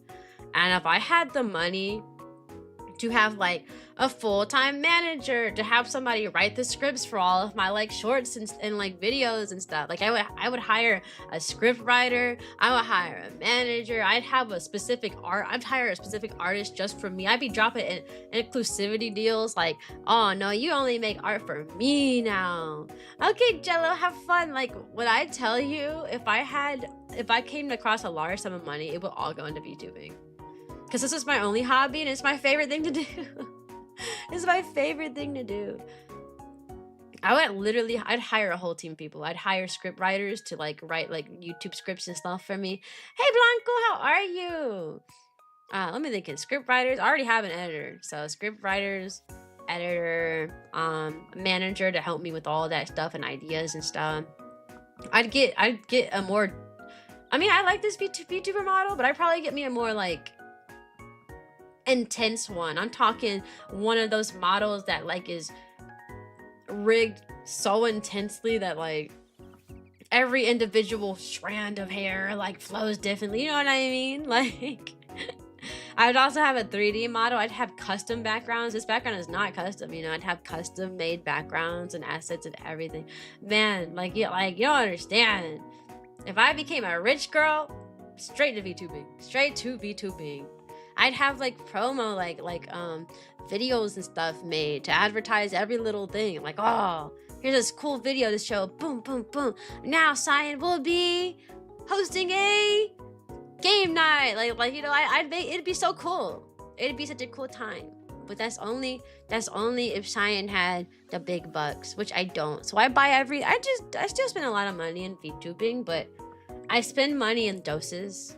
I usually spend money in doses. Although they're large doses now because I'm rebranding, so I gotta get everything replaced. Yeah, like new overlays, like, you know, a new like stream starting soon screen, new artwork for that screen. I already paid for the artwork. I went to the same chibi artist. You know, the chibi who made this one. You know, this one. This one right here. I paid for the chibi artist for this one. I had to turn the music off. It's so loud. Let me turn that thing down. I paid The person who made this art, I paid their artist again. The person who made like these overlays and animated it, I'm paying the same person who made these backgrounds to make one for like the teacher stuff, so we can have a similar aesthetic here. Like I have rebranding and it costed so much. But yeah, it shouldn't be too crazy since I'm going back to the same artist, so like you'll know what to expect, obviously. Same art styles, same concepts. It won't be anything crazy. I got bored, so I started to watch. You're watching me because you're bored? I hope I cure your boredom, friend. I'm bored too. That's why I be streaming low-key. Low-key. I live with Kotaru, my fiance, and he is out having fun today and tomorrow. And I'm just at the house sitting in front of my computer, and that's how it's going to be this weekend. He's going to come back like, yeah, this happened and that happened. Oh my God, I had a blast, and this happened, and then we did this, and we did this. And I'm like, I streamed, and I played Pokemon ZA, and then I cleaned the house a little bit and probably washed my hair. Like, that's literally how it's going to go this weekend. It's so silly. It's so silly. Of the same, just different time zones, valid. I guess we'll always have Monopoly. Yeah, that's true. That's the only way we can get rich quick is through Monopoly. Or I could win the lottery. Yeah. Welcome to the puppy parade. Did you? I make a little bit of money off of streaming, and that does help. And like literally every dollar that goes into streaming just goes back into it. So like whenever people like subscribe or like give bitty bits and stuff, I always spend that money into assets and stuff for the channel. It goes right back in. Usually it usually goes to the money towards editing that I do for like my shorts and stuff. But I haven't been posting shorts lately because I've been lazy. I've been so lazy lately. I'm sorry, y'all. I'm sorry if you like watching my like TikToks and shorts and stuff. I haven't sat down and like scripted things out for a while. Well, part of it is laziness, but also the other part of it is like, I do have trouble multitasking in the sense that like, I go to work and then I come home and I'm ready to like crash. Like I do have trouble doing VTuber things while I'm working. See, last year I started making shorts and stuff at the end of the year. You know, the end of the year is like, it's so different than the beginning of the year. So like the beginning of the year for teaching has a lot going on. Like we're over here trying to introduce kids to this and that. We gotta try this activity, try that activity out, and blah blah blah. When I started making shorts and like taking like streaming a lot more seriously was in May. So after I had already been observed, welcome to the puppy parade, Razgriz. After I had already had my last observation and my summative review, so I didn't have to worry about random admin coming into my room and observing me. After the kids had already taken their final exams and tests and stuff, so I didn't have to worry about how well my students performed on their test or anything. Like that's just how it was. And now I'm trying to do this at the beginning of the school year, and it's hard. So I'm sorry if I haven't been posting many like shorts and stuff. I want to get back into it. I do have scripts written for ASMR. I really just gotta record them and send them off though. I do have 3 ASMR scripts already written. So I expect 3 ASMR scripts coming soon. My goal is to post 1 ASMR video once a month, so that's the goal. Good morning, hamster. Did I say good morning? Good morning. Also, Dr. Blanco, are you Darty? Because I know Darty changed his name. Is that you? Are you Darty? Because I wanna make sure I'm getting your names right. Yeah? Okay. Because I remember that you changed your name for a while, and I was like, I couldn't tell. I didn't know if you changed it on Twitch too. I know how that Mario Kart.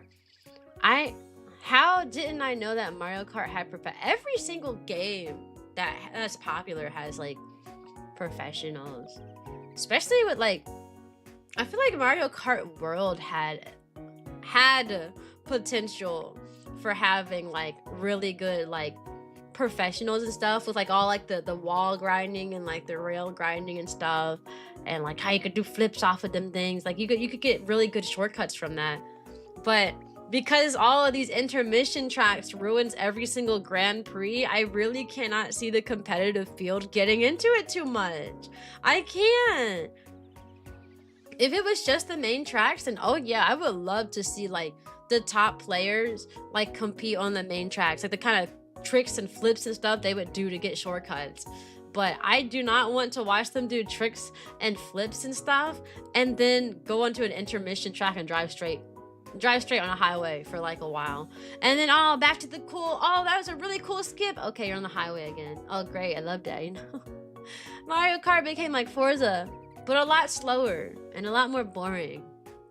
I don't know. When I played Mario Kart World for the first time, I was like, oh, how pretty. My only thought was, how pretty. Oh, that's so pretty. Hey, Jova. How pretty. This is so cute. I love this. That was it. That was it. I wasn't like, wow, this is so fun. I was like, oh, how cute. How cool looking. And then once that I played through all the tracks, I was like, well, that was fun. Let's never do that again. I was like, oh, wow, this game looks gorgeous. That was it. That's my only thought. Rebecca, gotta go shower. I can't guarantee I'll come back. Okay, bye, Cyan. Thanks for stopping by. What's the best Mario Kart in your opinion?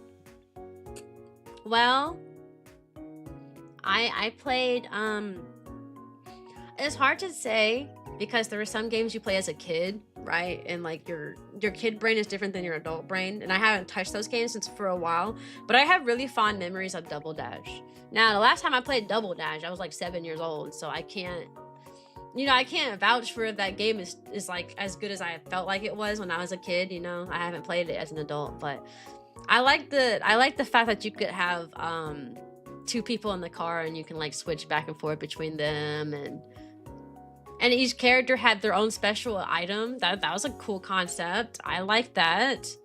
I don't know, Double Dash was just really good. And then the battle mode on Double Dash, I loved that as a kid. I hated it in every other Mario Kart. Like, I like the little pop the balloon game because the maps were unique and they were like built for that minigame. They were unique, they were cool, they were fun. I liked them. And then I got other Mario Karts, like the one on the Wii, and then Mario Kart 8, and I just didn't like the battle mode anymore. I don't know, it just didn't feel right. So I haven't played battle mode since like Double Dash. the little balloon, pop the balloon thing. I haven't touched it since. I mean, there's no point. Speaking of Mario Kart, in Japan, you can rent a Mario Kart and ride it on public roads. Hey, I'm going to Japan for my honeymoon. Once me and Kotaru officially get married, we're going to go to Japan afterwards, so I'm excited. I just want to get married, though. Saying fiance is such a weird word. I don't know. I either want to say boyfriend or husband. I don't like saying fiance. It's such a weird in-between word. And that word also doesn't exist in some cultures. So if you say to somebody like fiance, I have my fiance, they're like, fiance, what's that? Like, it doesn't exist in a lot of cultures. So like, it just doesn't make sense. What was that lore? I'm getting married. Sorry, I got proposed to this summer. I got proposed to in July. And I'm getting married sometime in January. So I got me a little wedding ring on my finger. Got me an engagement ring on my finger. I'm so excited. I didn't play Double Dash that much because it was before my time, but I did enjoy it. It was a good game. Yeah, it's a good game. Congrats, thank yous. Kotaru's around. You'll hear him sometimes. It's in the Discord. The name King Kotaru. We're the only 2 drum majors, which is the top people on the Discord. We're the only 2 admin of the servers, is me and Kotaru. And you'll hear him speak in the background sometimes. Sometimes he comes to say stuff. Most of the time he's dropping off food. He's like, here you go. Here's some food. And I'm like, thanks. Or here's a cookie. So, but he doesn't talk much around here that much. I used to stream. You know, it's fun fact about Kotaru. Before we were even dating, because I started streaming in 2021. And we didn't start dating until like mid 2022. We didn't start dating until mid 2022. So my first year of streaming, I streamed with him all the time. He was a Vtuber too. Before he stopped, it wasn't really for him. He didn't like it. He didn't like it, and us streaming together caused problems all the time. So he just figured he'd stop. We used to stream together all the time. People were like, "You guys should date. You guys will make a good couple." And I was like, "Ew, no, date him. I would never." And then we started dating, and I was like, "Ha ha ha ha. We're actually dating now. Ha ha ha." And everybody was like, "I told you. We all said so. We knew it was going to happen." We were like, "Well." You'll see a new Tomodachi Life coming out? Yes, but the Tomodachi Life doesn't make any sense to me. I've never played a Tomodachi Life game before, and they did not explain or show really anything in the ads, like in the game. The trailers, that's the word. The trailers of like what the game's about. Like I have no idea what that game is about. Like I don't know what you do in that game. I don't know what that game is for. I just know that weird random things happen. So like I don't know. They haven't done that. Hurts, the vibe of the stream doesn't match the music I listen to. Am I supposed, what kind of music you listen to? Am I supposed to be like emo and edgy or something? I don't know. Cyan and Cake make for a good couple. Oh, I'm sure. Hey Shippy, how are you, friend? I'm sure. German rap. I mean, I guess that is a genre. I guess that is in fact a genre. German people do be rapping. I don't know, that's such a specific thing. That's such a specific thing to say. R.E.P. Goodies, just chilling and being happy to hear your voice. Well, I'm happy that you're here, Shippy. I'm happy. Played my 3DS, fell in the toilet and broke. Nah. I dropped my 3DS down a massive flight of stairs in like this like one building, and it hit every step on the way down. That thing was not okay. Well, actually, it was kind of bulky. I mean, it survived the fall, but after that, none of the games would stay into the socket. So what I had to do in order to play a game now, I would have to push the little cartridge into the space and then shove a paper in there. I had to shove a paper in there to get the game to stay in. And my friend was the one who thought of that idea because I was crying to him. I was like, you saw that? I dropped it by a 3DS and into the game won't stay in. And he was like, here, I got the perfect solution. And he just jammed a piece of paper in there. He's like, good, now it stays. And I was like, valid. So like we're all in it together. So mine broken too. It still works, but I gotta do a little workaround and make sure that the game doesn't come out while I'm playing it. So no sudden movements. Yeah, no, don't move around too much. Make sure you have just the right size of paper to jam in there, you know. Never drop my phone ever. That's my awfully specific superpower. I drop my phone all the time. I've never had a phone screen crack though.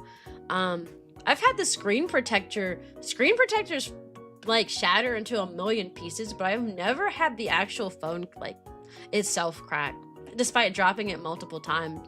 My iPod I got when I was in 7th grade still doesn't have a single scratch on it, and I used it consistently all the way up until I got my first smartphone in like 11th grade. So I literally used that thing for 5 years without a case. It had no case on it, none. I never put a phone case on it. So that was 5 years, no case. And still to this day, it's in my drawer upstairs, and like I look at it and there's not a single like crack on that screen. Not a single crack. And say a 6-year-old me cried a lot, and my mom didn't buy me one ever again. Oh, I'm sorry. That's how my parents function too though. If you break something, you don't get a new one. That's how they always were. Unless it was my parents' fault who broke something. But even then, sometimes they wouldn't give a new one. So for example, we had this like, what do you call that doohickey? When I was a kid, I called it a karaoke machine. It's not a karaoke machine. What it was just a really big, tall, bulky DVD player, basically, with speakers. So like it had really big speakers in it, and it like played DVDs, right? It was a big, tall, rectangular, like big boxy device. All right.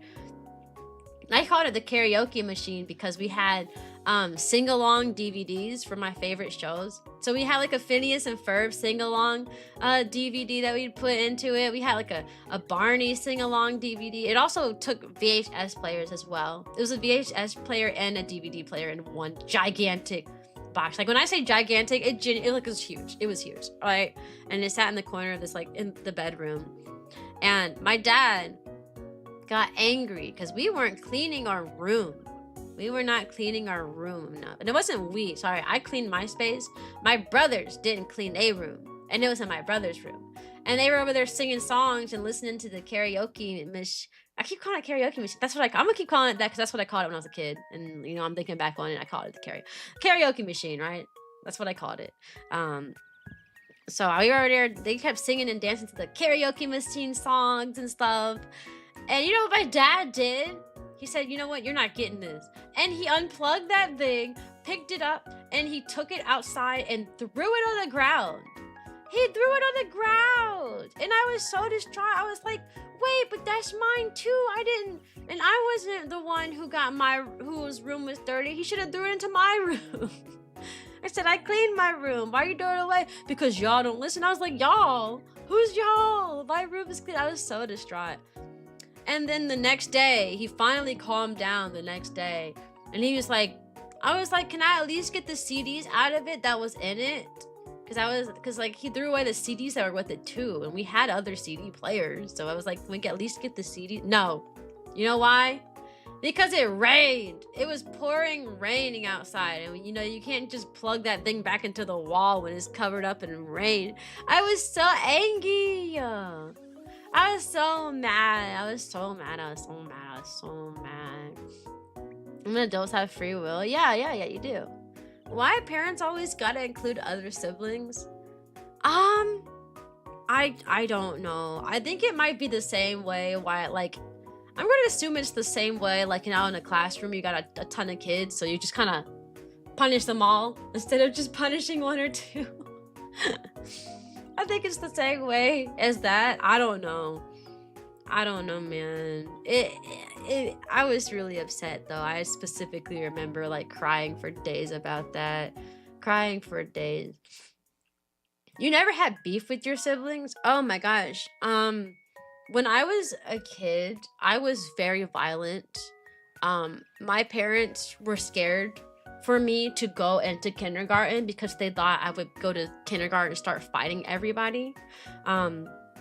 Because I grew up with a brother. I mean, I have 3 older siblings, right? So I have 2 older brothers and like the oldest is a sister. So by the time when I was in kindergarten, let's say when I was like 5, my sister would have been in college, not in college, in high school, late high school. The oldest brother would have been in middle school and the other brother would have been like close to me because he's 2 years older than me. So I'm gonna focus on the brother that's 2 years older than me. Yeah, when we were kids, my 2-year older than me brother was very, very, very, very mean to me, in the sense that he would constantly take things out of my hands because he knew he was like bigger and faster and stronger than me. I'm a wee small girl and he's a big boy, you know? So he would like snatch like stuff out of my hand constantly. He would constantly promise that he would do stuff with me. Welcome to the puppy parade web. He would promise that he would do stuff with me. Welcome to the puppy parade, Rajiko. And then he would take it back. Like, he would do it all the time. He'd be like, I promise that we'll play, I don't know, Mario Kart together after I finish playing this game, right? And then he would finish playing the game. And my brother would be like, I'm not going to play Mario Kart with you because, and he would make up a random reason. Like, he'd be like, because you poked me. Yeah, you poked me, so I can't play with you anymore because that's not nice. Or because you said my forehead is big, so I can't play with you. And I was so mad. Hey, Magico. So what I used to do, because my brother used to piss me off, or like it would be my turn and I'd be struggling on like a level or like a part, and he would literally snatch the controller out of my hand and wouldn't give it back to me, and he'd be like, obviously you're bad at this game, so I'm gonna do it better, basically. I used to just hit him and throw stuff at him all the time. I was so violent towards him. I had long nails, so I would tackle him and I would literally like try to scratch like his face off. I would tackle him and I would scratch at his face and at his arms and anywhere I could scratch. I was so violent as a child. It got to the point where my parents had to regularly clip my nails and keep my nails extremely short so that I could not pounce on people and scratch them all up. I wasn't allowed to do that. So my dad literally clipped my nails so I could stop scratching people. He did that for a while. Like every week he'd like clip my nails. It's probably why as an adult I actually don't like having like anyone touching my nails. I don't like you clipping my nails. I don't like you painting my nails. I don't like any of that. And that probably stems from my parents cutting my nails as a child as a punishment for attacking people. But I've always said to my brother, to my parents, if I could go back in time, I would do it all over again. Because I didn't attack people. I didn't attack my brother for no reason, bro. It was deserved. Bro, he would constantly take stuff from me. He would be pushing me around because he knew he was stronger than me. There was a few times he would like lock me in a room. Like he would push me into a room, shut the door, and then pull on the door handle on the other side because he knew he was stronger than me. So I wouldn't be able to leave the room. And he knew I was claustrophobic. So I would go in there and be like, I feel like I couldn't breathe in there. We had these like laundry baskets. What he would do is he would flip it over, put the laundry basket on top of me, and then sit on it. So I couldn't leave the small little like basket. Or he would cover me in blankets, and then like close all the exits, and now I'm trapped in this like smothering blanket. Bro, when I tell you, my brother used to like beat me up, bro. I always told my family, I said, if I could go back in time, I'd be violent towards that man all over again. He deserved it. I would tackle him and scratch him up. I also used to throw things. I wouldn't throw the controller because I didn't want to break the controller. But my favorite thing to throw is a remote, and I had a really good throw as a child. Very good throw. I never miss. Like I rarely missed when I would throw something as a kid. Like whether we were outside playing like basketball or something, if I wanted the ball to land wherever I wanted to, it would go there. Oh, I wanted to land in the hoop, it would go in that hoop. Oh, I wanted to throw this in the trash can, it will land in the trash can. I was really good at throwing stuff because I had such good practice throwing remotes at my brother, you know what I mean? The older sibling, I was not good as an older brother on occasions. It happens. I mean, it's pretty normal to like not get along with your like siblings and stuff, but man. I feel my brain melting. I'm skipping words at this point. That's okay. I'm the stronger older sis, never had the guts to hit me. My older sis never had the guts to hit me, plus I was training. Oh, had military parents with their mindset as if one soldier messed up, the whole platoon get punished. Yeah, that happens too. Bye, Rise. I hope you have a good birthday, okay? I hope you have a good birthday. Let alone if you go to the gym with your older brother. It was bad, though. It was bad. But I think it was deserved. And it's really weird. I had, like... When I first got into teaching, I had, like, a really big moment. Because a lot of these siblings take care of each other. When I first started student teaching, and I was student teaching first grade, and I saw the way these siblings reacted towards each other, I was surprised.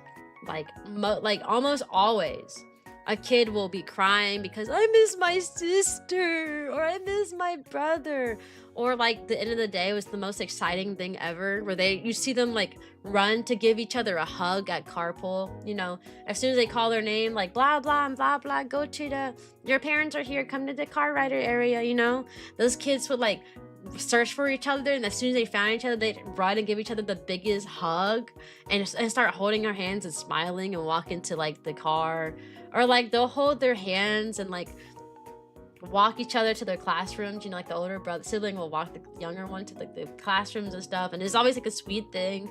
Then they give a hug before going in, and they'll help them out, like they'll help get the stuff out of their book bag and help settle them down in the classroom. Bro, my brother, he used to ditch me. I was actually really terrified that he was going to leave me one day, because they would call for us. And you know, you sit with your grade level in carpool. You know, you said kindergartners go over here, first graders go over there, second graders. So he was always 2 years older than me. So I'd be sitting in the kindergarten area, and he'd be in the second grade area, which is like closer to the door, for example. And they would call for me. They'd be like, Cyan, oh, brother, your parents are here.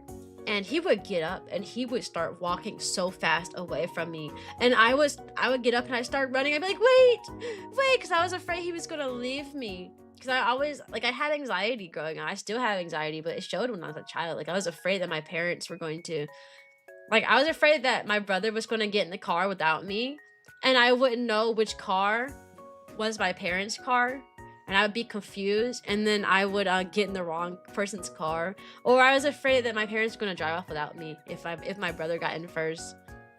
It was bad. Like, he literally would always leave me every time. We'd walk into the school. I didn't know where to go. Especially the first few days of school, I didn't know where to go. Did he help me? Nope, he sure didn't. He said, I'm going to class, bye. And I was like, where do I go? And he was like, figure it out. Bro, I was so stressed. I was so stressed. It was not like that young. I had the front seat, not you. Sibling stories are some of the best though. Yeah. I pushed him down the stairs once. I remember that. He was at the top of the stairs, he was pissing me off. I just did boom, pushed him down the stairs. And then I started crying. You know why I started crying? Because I felt bad. See, I had remorse because he didn't do anything to deserve falling down the stairs. Now, when he would take my controllers and stuff, I didn't have any remorse for attacking him. But the fact that I was like, he's getting on my nerve, I'm gonna push him. Yeah, I felt bad about that one. And he got mad at me. He was like, you only crying because you don't want to get in trouble. And I wasn't about to tell him I cried because I feel bad for throwing him down the stairs. Nah, homie. I wasn't about to admit that, so oh well. I gotta go. My girlfriend wants to watch movies. Nice meeting you. Definitely could be back for another stream. Okay, thanks for stopping by. I appreciate it. Hold a squat and keep your arms out straight for a long time as a punishment. No. My punishments as a kid was mostly just being grounded. We got grounded a lot. Occasionally we got popped, but like that didn't happen often. That was, my parents mostly threatened that they would get like the belt and stuff and like whoop us with it, but my dad didn't really do that. I think he did it one time just to demonstrate that he would do it and he could do it, and it was a thing that could happen if we did something really bad. But after that one time, he just kept threatening it. He'd be like, I'm gonna whip you with the belt, and I'd be like, please don't, and then I would cry, and he'd be like, okay, you learned your lesson because you're crying, so you're good. And that was how it went. Like, he was like, oh, well, you're crying, so you must have learned your lesson, so I don't know how to do that. So it was mostly grounding though. I mostly got grounded. That was my punishment. Most, like 97% of the time it was grounding. Constantly. But my parents had to modify like getting grounded, because getting grounded meant I was in my room the whole time and I couldn't go anywhere. You can't, no TV, no video games, and you cannot leave the room other than to eat and to go to the bathroom. All right. My dad had to modify how he handled grounding me because I would sleep through it. I am someone who sleeps a lot. I've always been like that, and I could sleep on command. Like if I'm like, it'll take me a little while to fall asleep, but I can go to sleep when I'm not tired for the most part. So I would go in there and sleep the entire punishment. If I was grounded for the day, guess what? You're gonna see me sleep a full 24 hours. I would sleep, wake up, go to the bathroom, get some food, come back upstairs and go back to sleep. And then I keep doing that over and over again. And it was just unhealthy. And my parents had to ban me from sleeping. They were like, when you're grounded, you're not allowed to go to sleep. That was a rule I had. And if I laid down on my bed, they'd be like, get up. Because I sleep through the whole thing. The longest you got grounded, the longest I got grounded for was, I want to say, so it was, there's a whole backstory with this one, but in theory, the longest time I got grounded for was 2 weeks. The plan was until someone came forward and like said what you were grounded for. We were all grounded. So what happened was my brother, the same one who's 2 years older than me, who was giving me all this trouble, my brother went to the freezer and he stole a Klondike bar out of the freezer without asking. He brought it to the bathroom and he ate it in the bathroom. And he threw it away in there, right? My dad comes home and he's like, why is there a Klondike bar missing, right? He said, I only had one out of this box, and your mom don't like that. I don't like these, so she didn't eat that. So why is there one extra one missing? I've only had one so far.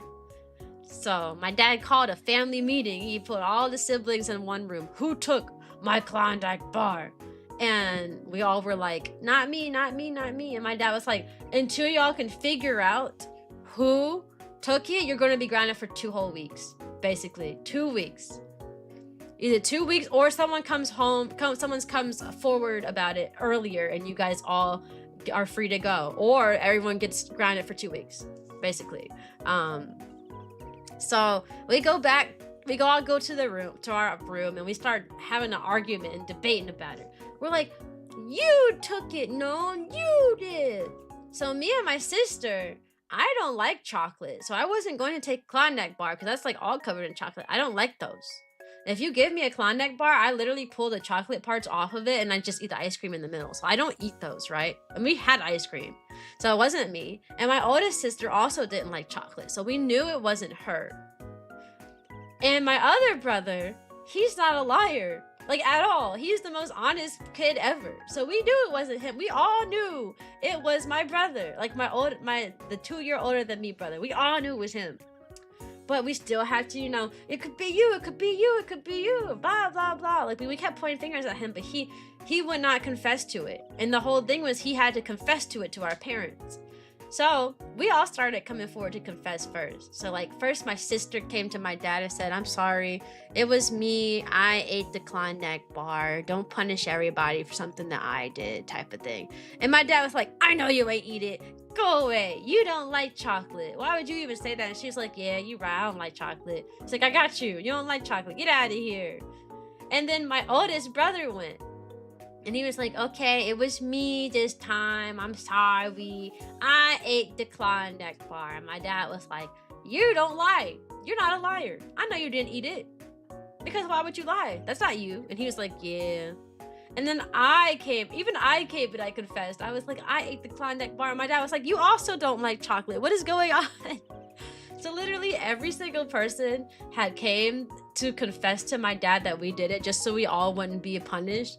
Except for the actual person who did it. And this was like after 5 days of being grounded because we couldn't figure out who did it. No one was coming forward. But this is 5, it's probably more like 3 days. Then my dad finally dropped it and he was like, I know who did it. And we were like, you did? And we were like, yeah, I just wanted to see if they would come forward about it. And every single person came forward except for the person who actually did it. Yeah, my older brother, my 2-year older than me brother literally stole the Klondike bar and ate it in the bathroom. He ate it in the bathroom and we all got in trouble for it. So like while it was set that we were supposed to be grounded for 2 weeks until like it got resolved, we only were grounded for like somewhere between 3 and 5 days. It was a lot of arguing and a lot of fussing. Because, my oldest brother and sister, they were older, so they wanted to go out and like hang out with their friends and go places, but they couldn't because their little like 7-year-old brother like was stealing stuff and the parents punished everybody for it. Crazy. I don't think I could be an older sibling, man. I feel like I would be so upset. So upset getting in trouble for things like 5 and 7-year-olds are doing. Like, really? We're all getting in trouble? Bro, I'm in high school. Why am I getting grounded for that? I never had to deal with that. I'm the youngest. So I've never had that problem. That I can imagine is terrible. You can't see yourself as the younger one? I can. Man, my parents babied me like crazy. It's why I'm really bad at being like independent. Like, I am so dependent on like people. Like, I depend on Kotaru for so much. Like, I have, like, oh, I need you to do this. Can you do this with me? Please come with me and do this. I don't want to do this by myself. Like, that's how I've been. Because my parents babied me my whole life. Like, I wasn't allowed to do a lot of things. I wasn't allowed to go places by myself. I wasn't even allowed to be home alone until I was 21. 21 was the first time I was allowed to be home alone. Which tripped me out because my parents a few months ago, my parents still were reluctant on letting me be home alone, despite the fact that they were literally planning on moving. They're like, oh, we're going to move to a different state, like 5 hours away from you in the next like 3 months. Yet they were concerned about leaving me home alone. I said, you're concerned about leaving me home alone? You're literally leaving me forever in 3 months. What, 21? Yes. Because I'm the youngest, right? I'm the youngest. They already babied me. Plus, I'm a girl. I am the youngest girl, and I don't know how. I don't know about y'all. But hey, Cyan, welcome back. I don't know about y'all, but like the way my parents treated me because I was the youngest and a girl was so much different than everyone else. Like, oh, well, girls can't do this. You can't go outside by yourself. What if someone snatches you up because you're a girl? Oh, no, you can't. No, you can't play outside. Take your brother with you. Oh, your brother can't. He's not here? Oh, he's somewhere else? Sucks. I guess you're not going outside. Like, I was not allowed to do anything on my own. I couldn't play outside of myself. I couldn't ride a bike outside of myself.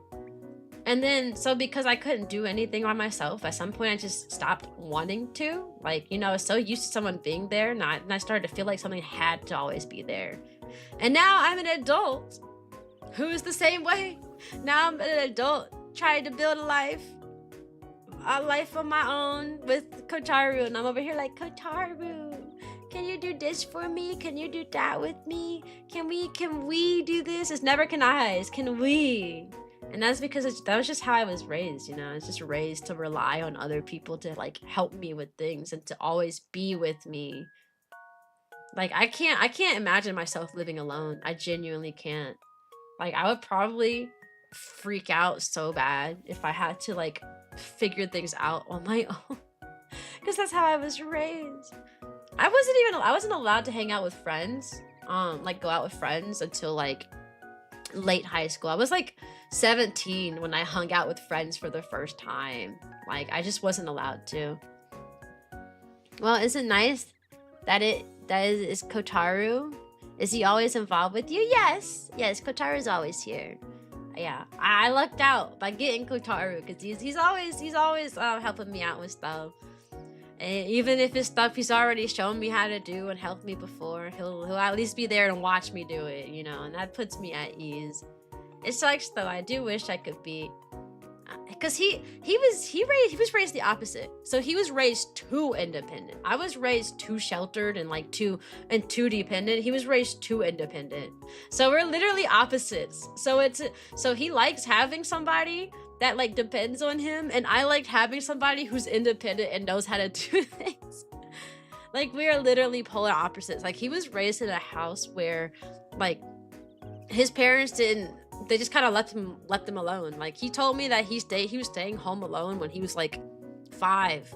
He was just in the house like by himself when he was like 5 years old, and he would like call his parents to ask like what they could eat and stuff because he couldn't cook. He was 5, and it was the whole thing. I was like, that's crazy. Bro was home alone at the age of like 5 years old and was like fending for himself, and his parents didn't really like do too much. They were like in the background basically. They just make sure that he didn't like, I don't know, do anything crazy, but that was pretty much their role in the house, you know. They weren't helping him out with stuff. They weren't showing him how to do this and that. They weren't like helping him like get into college and stuff or anything like that. Meanwhile, I'm the opposite, where like I wasn't allowed. He could go anywhere he wanted to too, and he didn't have to tell anybody either. He could just disappear from the house, and they wouldn't ask any questions. Like he could just walk out the house and go somewhere without saying, hey mom and dad, I'm going to like my friend's house or something. He didn't have to do that. He literally could just go places, and like it didn't matter. So I think we came from two extremes. He came from a house where he could do whatever he wanted, whenever. His parents did not care. He was alone at the age of like 5. And then I came from a house where I couldn't do anything at all by myself, like at all, until I became like a full adult. So opposites attract, is what they say, but I think it works out because he likes having somebody dependent.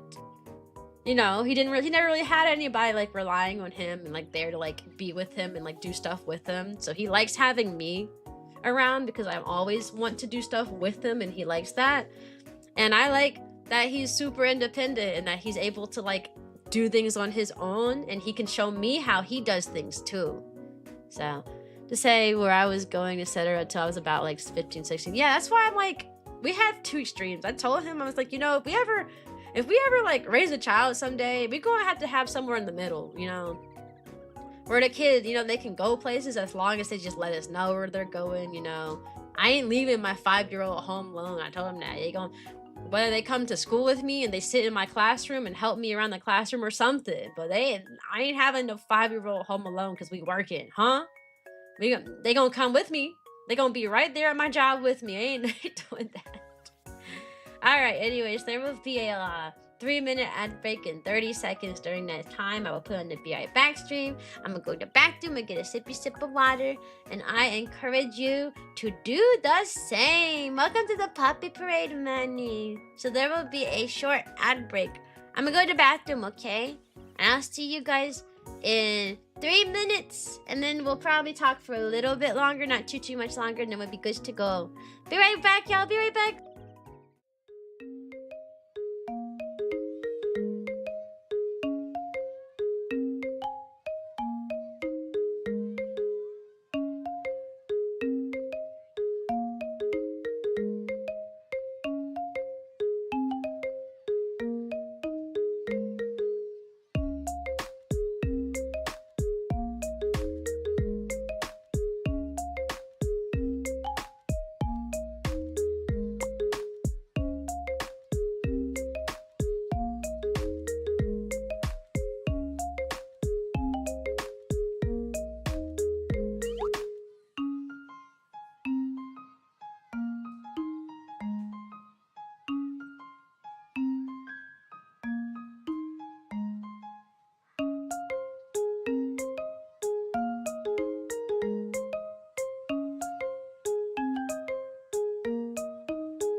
what happened? Guess what just happened during that Be Right Back break?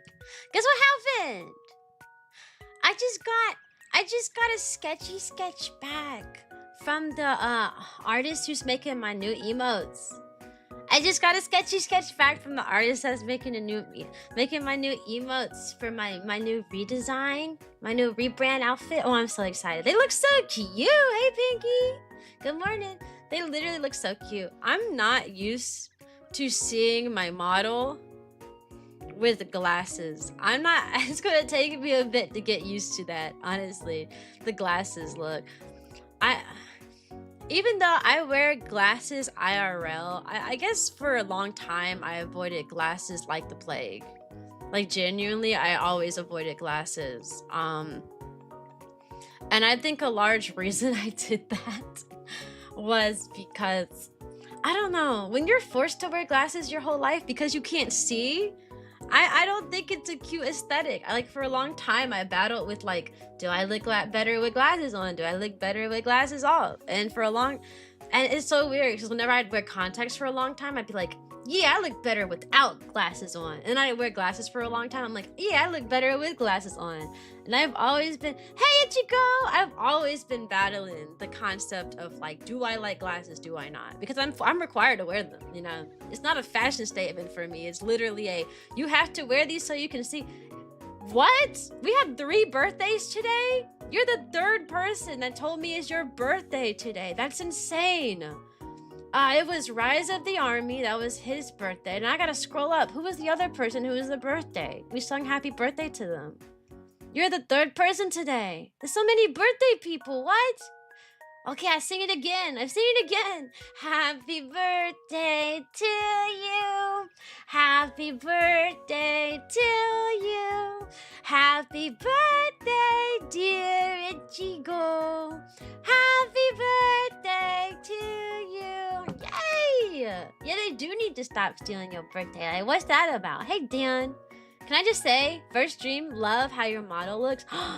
Thank you. I'm getting a new outfit. I'm rebranding because normally I am a marching band dog. That's what I branded my channel around, but I haven't marched in years and I talk about teacher stuff a lot. So I'm rebranding as a teacher doggo. And that'll be the main outfit you see me wear. It'll be a teacher outfit. Probably switching between the 3 as little toggles and stuff. But yeah, I'm a teaching doggo. And so I'm getting a teacher outfit. It has a cute little dress and I'm getting my little glasses to go with it, you know, for the teacher aesthetic, you know? And now I'm really falling in love with the new look. I am. So I'm really excited for the full rebrand. Marching, but it's October, so it's Octobering band. October band. Be busy, so I'm gonna have to lurk. Just want to stop by. Okay, thanks for stopping by and saying hello. Sounds very cool. Yeah, it looks very cool too. You should see it, man. You should see it. I'm getting art, new art and new overlays and everything ready. I'm also getting the 2nd ever custom background I've ever had. I had a custom background a long time ago. I had found an artist who did it for really cheap and I got a cheap little living room background made. This time I'm getting a classroom, a kindergarten classroom background made. You know, bright and colorful. Because the pre-made classroom backgrounds I could find online were not colorful. They were grayed out and dull colors and the seats were really big. I guess they're supposed to be high school classes, but it was really dull colored and stuff. So I was you know what, I'll just get one commission. So I did throw over $100 at a background. So I'm really excited as to how it turns out. Hopefully it looks really good considering all the money I spent on it. And it should be done in time for my affiliate anniversary. My affiliate anniversary is what we're working towards. Having everything done by my affiliate anniversary, which is funny because last year during my affiliate anniversary, I hunkered down for the marching band aesthetic. I went through this exact same process last year. Last year, I was you know what? I don't have a very solid brand. I was like, I don't have a very solid brand. My theming is just blue, you know. I just had a lot of blues in my channel, but nothing like really like solid that you could identify. So I was like, I'm gonna rebrand. I'm gonna focus my branding on marching band, so everything's gonna reflect marching band. And I'm doing the exact same thing like this year, literally the same time of the year too. I'm like, I'm going to make everything about teaching. The only difference is that I'm getting a new outfit this time and not a new model. I got this model last year during my affiliate anniversary, for my affiliate anniversary. This time I'm just getting a new outfit, so it's not as costly, but I'm excited. You guys, I wish I could show you right now, but I have to wait. I have to wait. I can't show you guys everything before like it even gets like announced and stuff. I can't show you everything, okay? I got to be a patient dog. I gotta be a real patient dog. I hate being patient. I'm a husky. Huskies aren't patient. They yap and yap and yap and yap and yap and they bounce off the walls and they have so much energy. That's me. But I have to be patient. So I'm hoping that you guys like everything though. It's gonna be really awkward if you don't like everything. I will be. You know, there was like a short period of time for like the start of every like just chatting stream, I showed up with like advice to give, and people were like, oh, this is Cyan's teaching like segment, and I would always be like, guys, today's advice is blah blah blah. I might go back and do that. Because it was fun, because sometimes it'd be silly advice like, all right guys, today's teaching advice is do not eat crayons, they don't taste good. I'll probably go back to doing that. But I gotta get everything changed. I gotta get like my logos all have like music notes and like stuff in it. So they're gonna have to get slightly modified. Just slightly. Very slightly. So we'll see. I'm so excited though. Neon, which is Rame, which is my VTuber group artist. Like Neon, she's making the new outfit, and the same person rigged is gonna be rigging it. You like crayons? No, we can't eat crayons. It's not good for you. Don't eat crayons. Don't eat crayons. Instead, why don't you just what? I don't know. What are crayons even made of? Like, what genuinely? What are crayons even made of? Does anybody know? What are crayons made of? Just eat that instead. Don't eat the crayon itself. Just eat what it's made out of. Yeah? Just eat what it's made out of. But alright, I'm all yapped out. And there's some things I want to take care of. We've been streaming for about 2.5 hours, which is a pretty good time for just chatting. I don't understand those channels where they just chat every single day. And they do it every day for like 5 hours straight. No sane person can talk that much. I don't know. I'm a yapper, but even I can't talk for like that much too. So I think it's about time for us to go that, and I do got a few more like things I gotta commission. A few more peoples I want to commission for some arts, and probably pull out of my savings because I'm spending a lot of money on rebranding, and hopefully I won't get the urge to rebrand again. That's always really awkward. Raid 1 and raid 2. Let's figure out who we gonna raid. Ghostbusters. I saw your stream recommended. I'm very glad I found it, and I'm glad you're here. I will see you guys on Tuesday at 7 p.m. Eastern time. If I stream on weekdays, it's always at 7 p.m. Eastern time. When I stream on weekends, it's always at 11 a.m. because I got a job and I can't stream at 11 a.m. on weekdays. I would be working with children. All right, we will be raiding. There's a few people who's 12 hour shiny only playthroughs. Sure, we can raid Akari. He's doing a 12-hour stream, I guess. 12-hour stream of Pokemon. But I see y'all guys. I'm so excited for this rebrand. Like, November cannot come any faster. There's so much happening in November. Like, I'm going to take some trips in November. Like, I'm going to go on a plane for the first time in forever. I'm doing my, like, Kirby Air Riders drop in November. My rebrand happens in November. Like, that month cannot come fast enough. But alright, y'all. Like I say at the end of all of my streams, sayonara, and I hope you have a good day. Thank you guys for stopping by. I appreciate you. Now, bye-bye.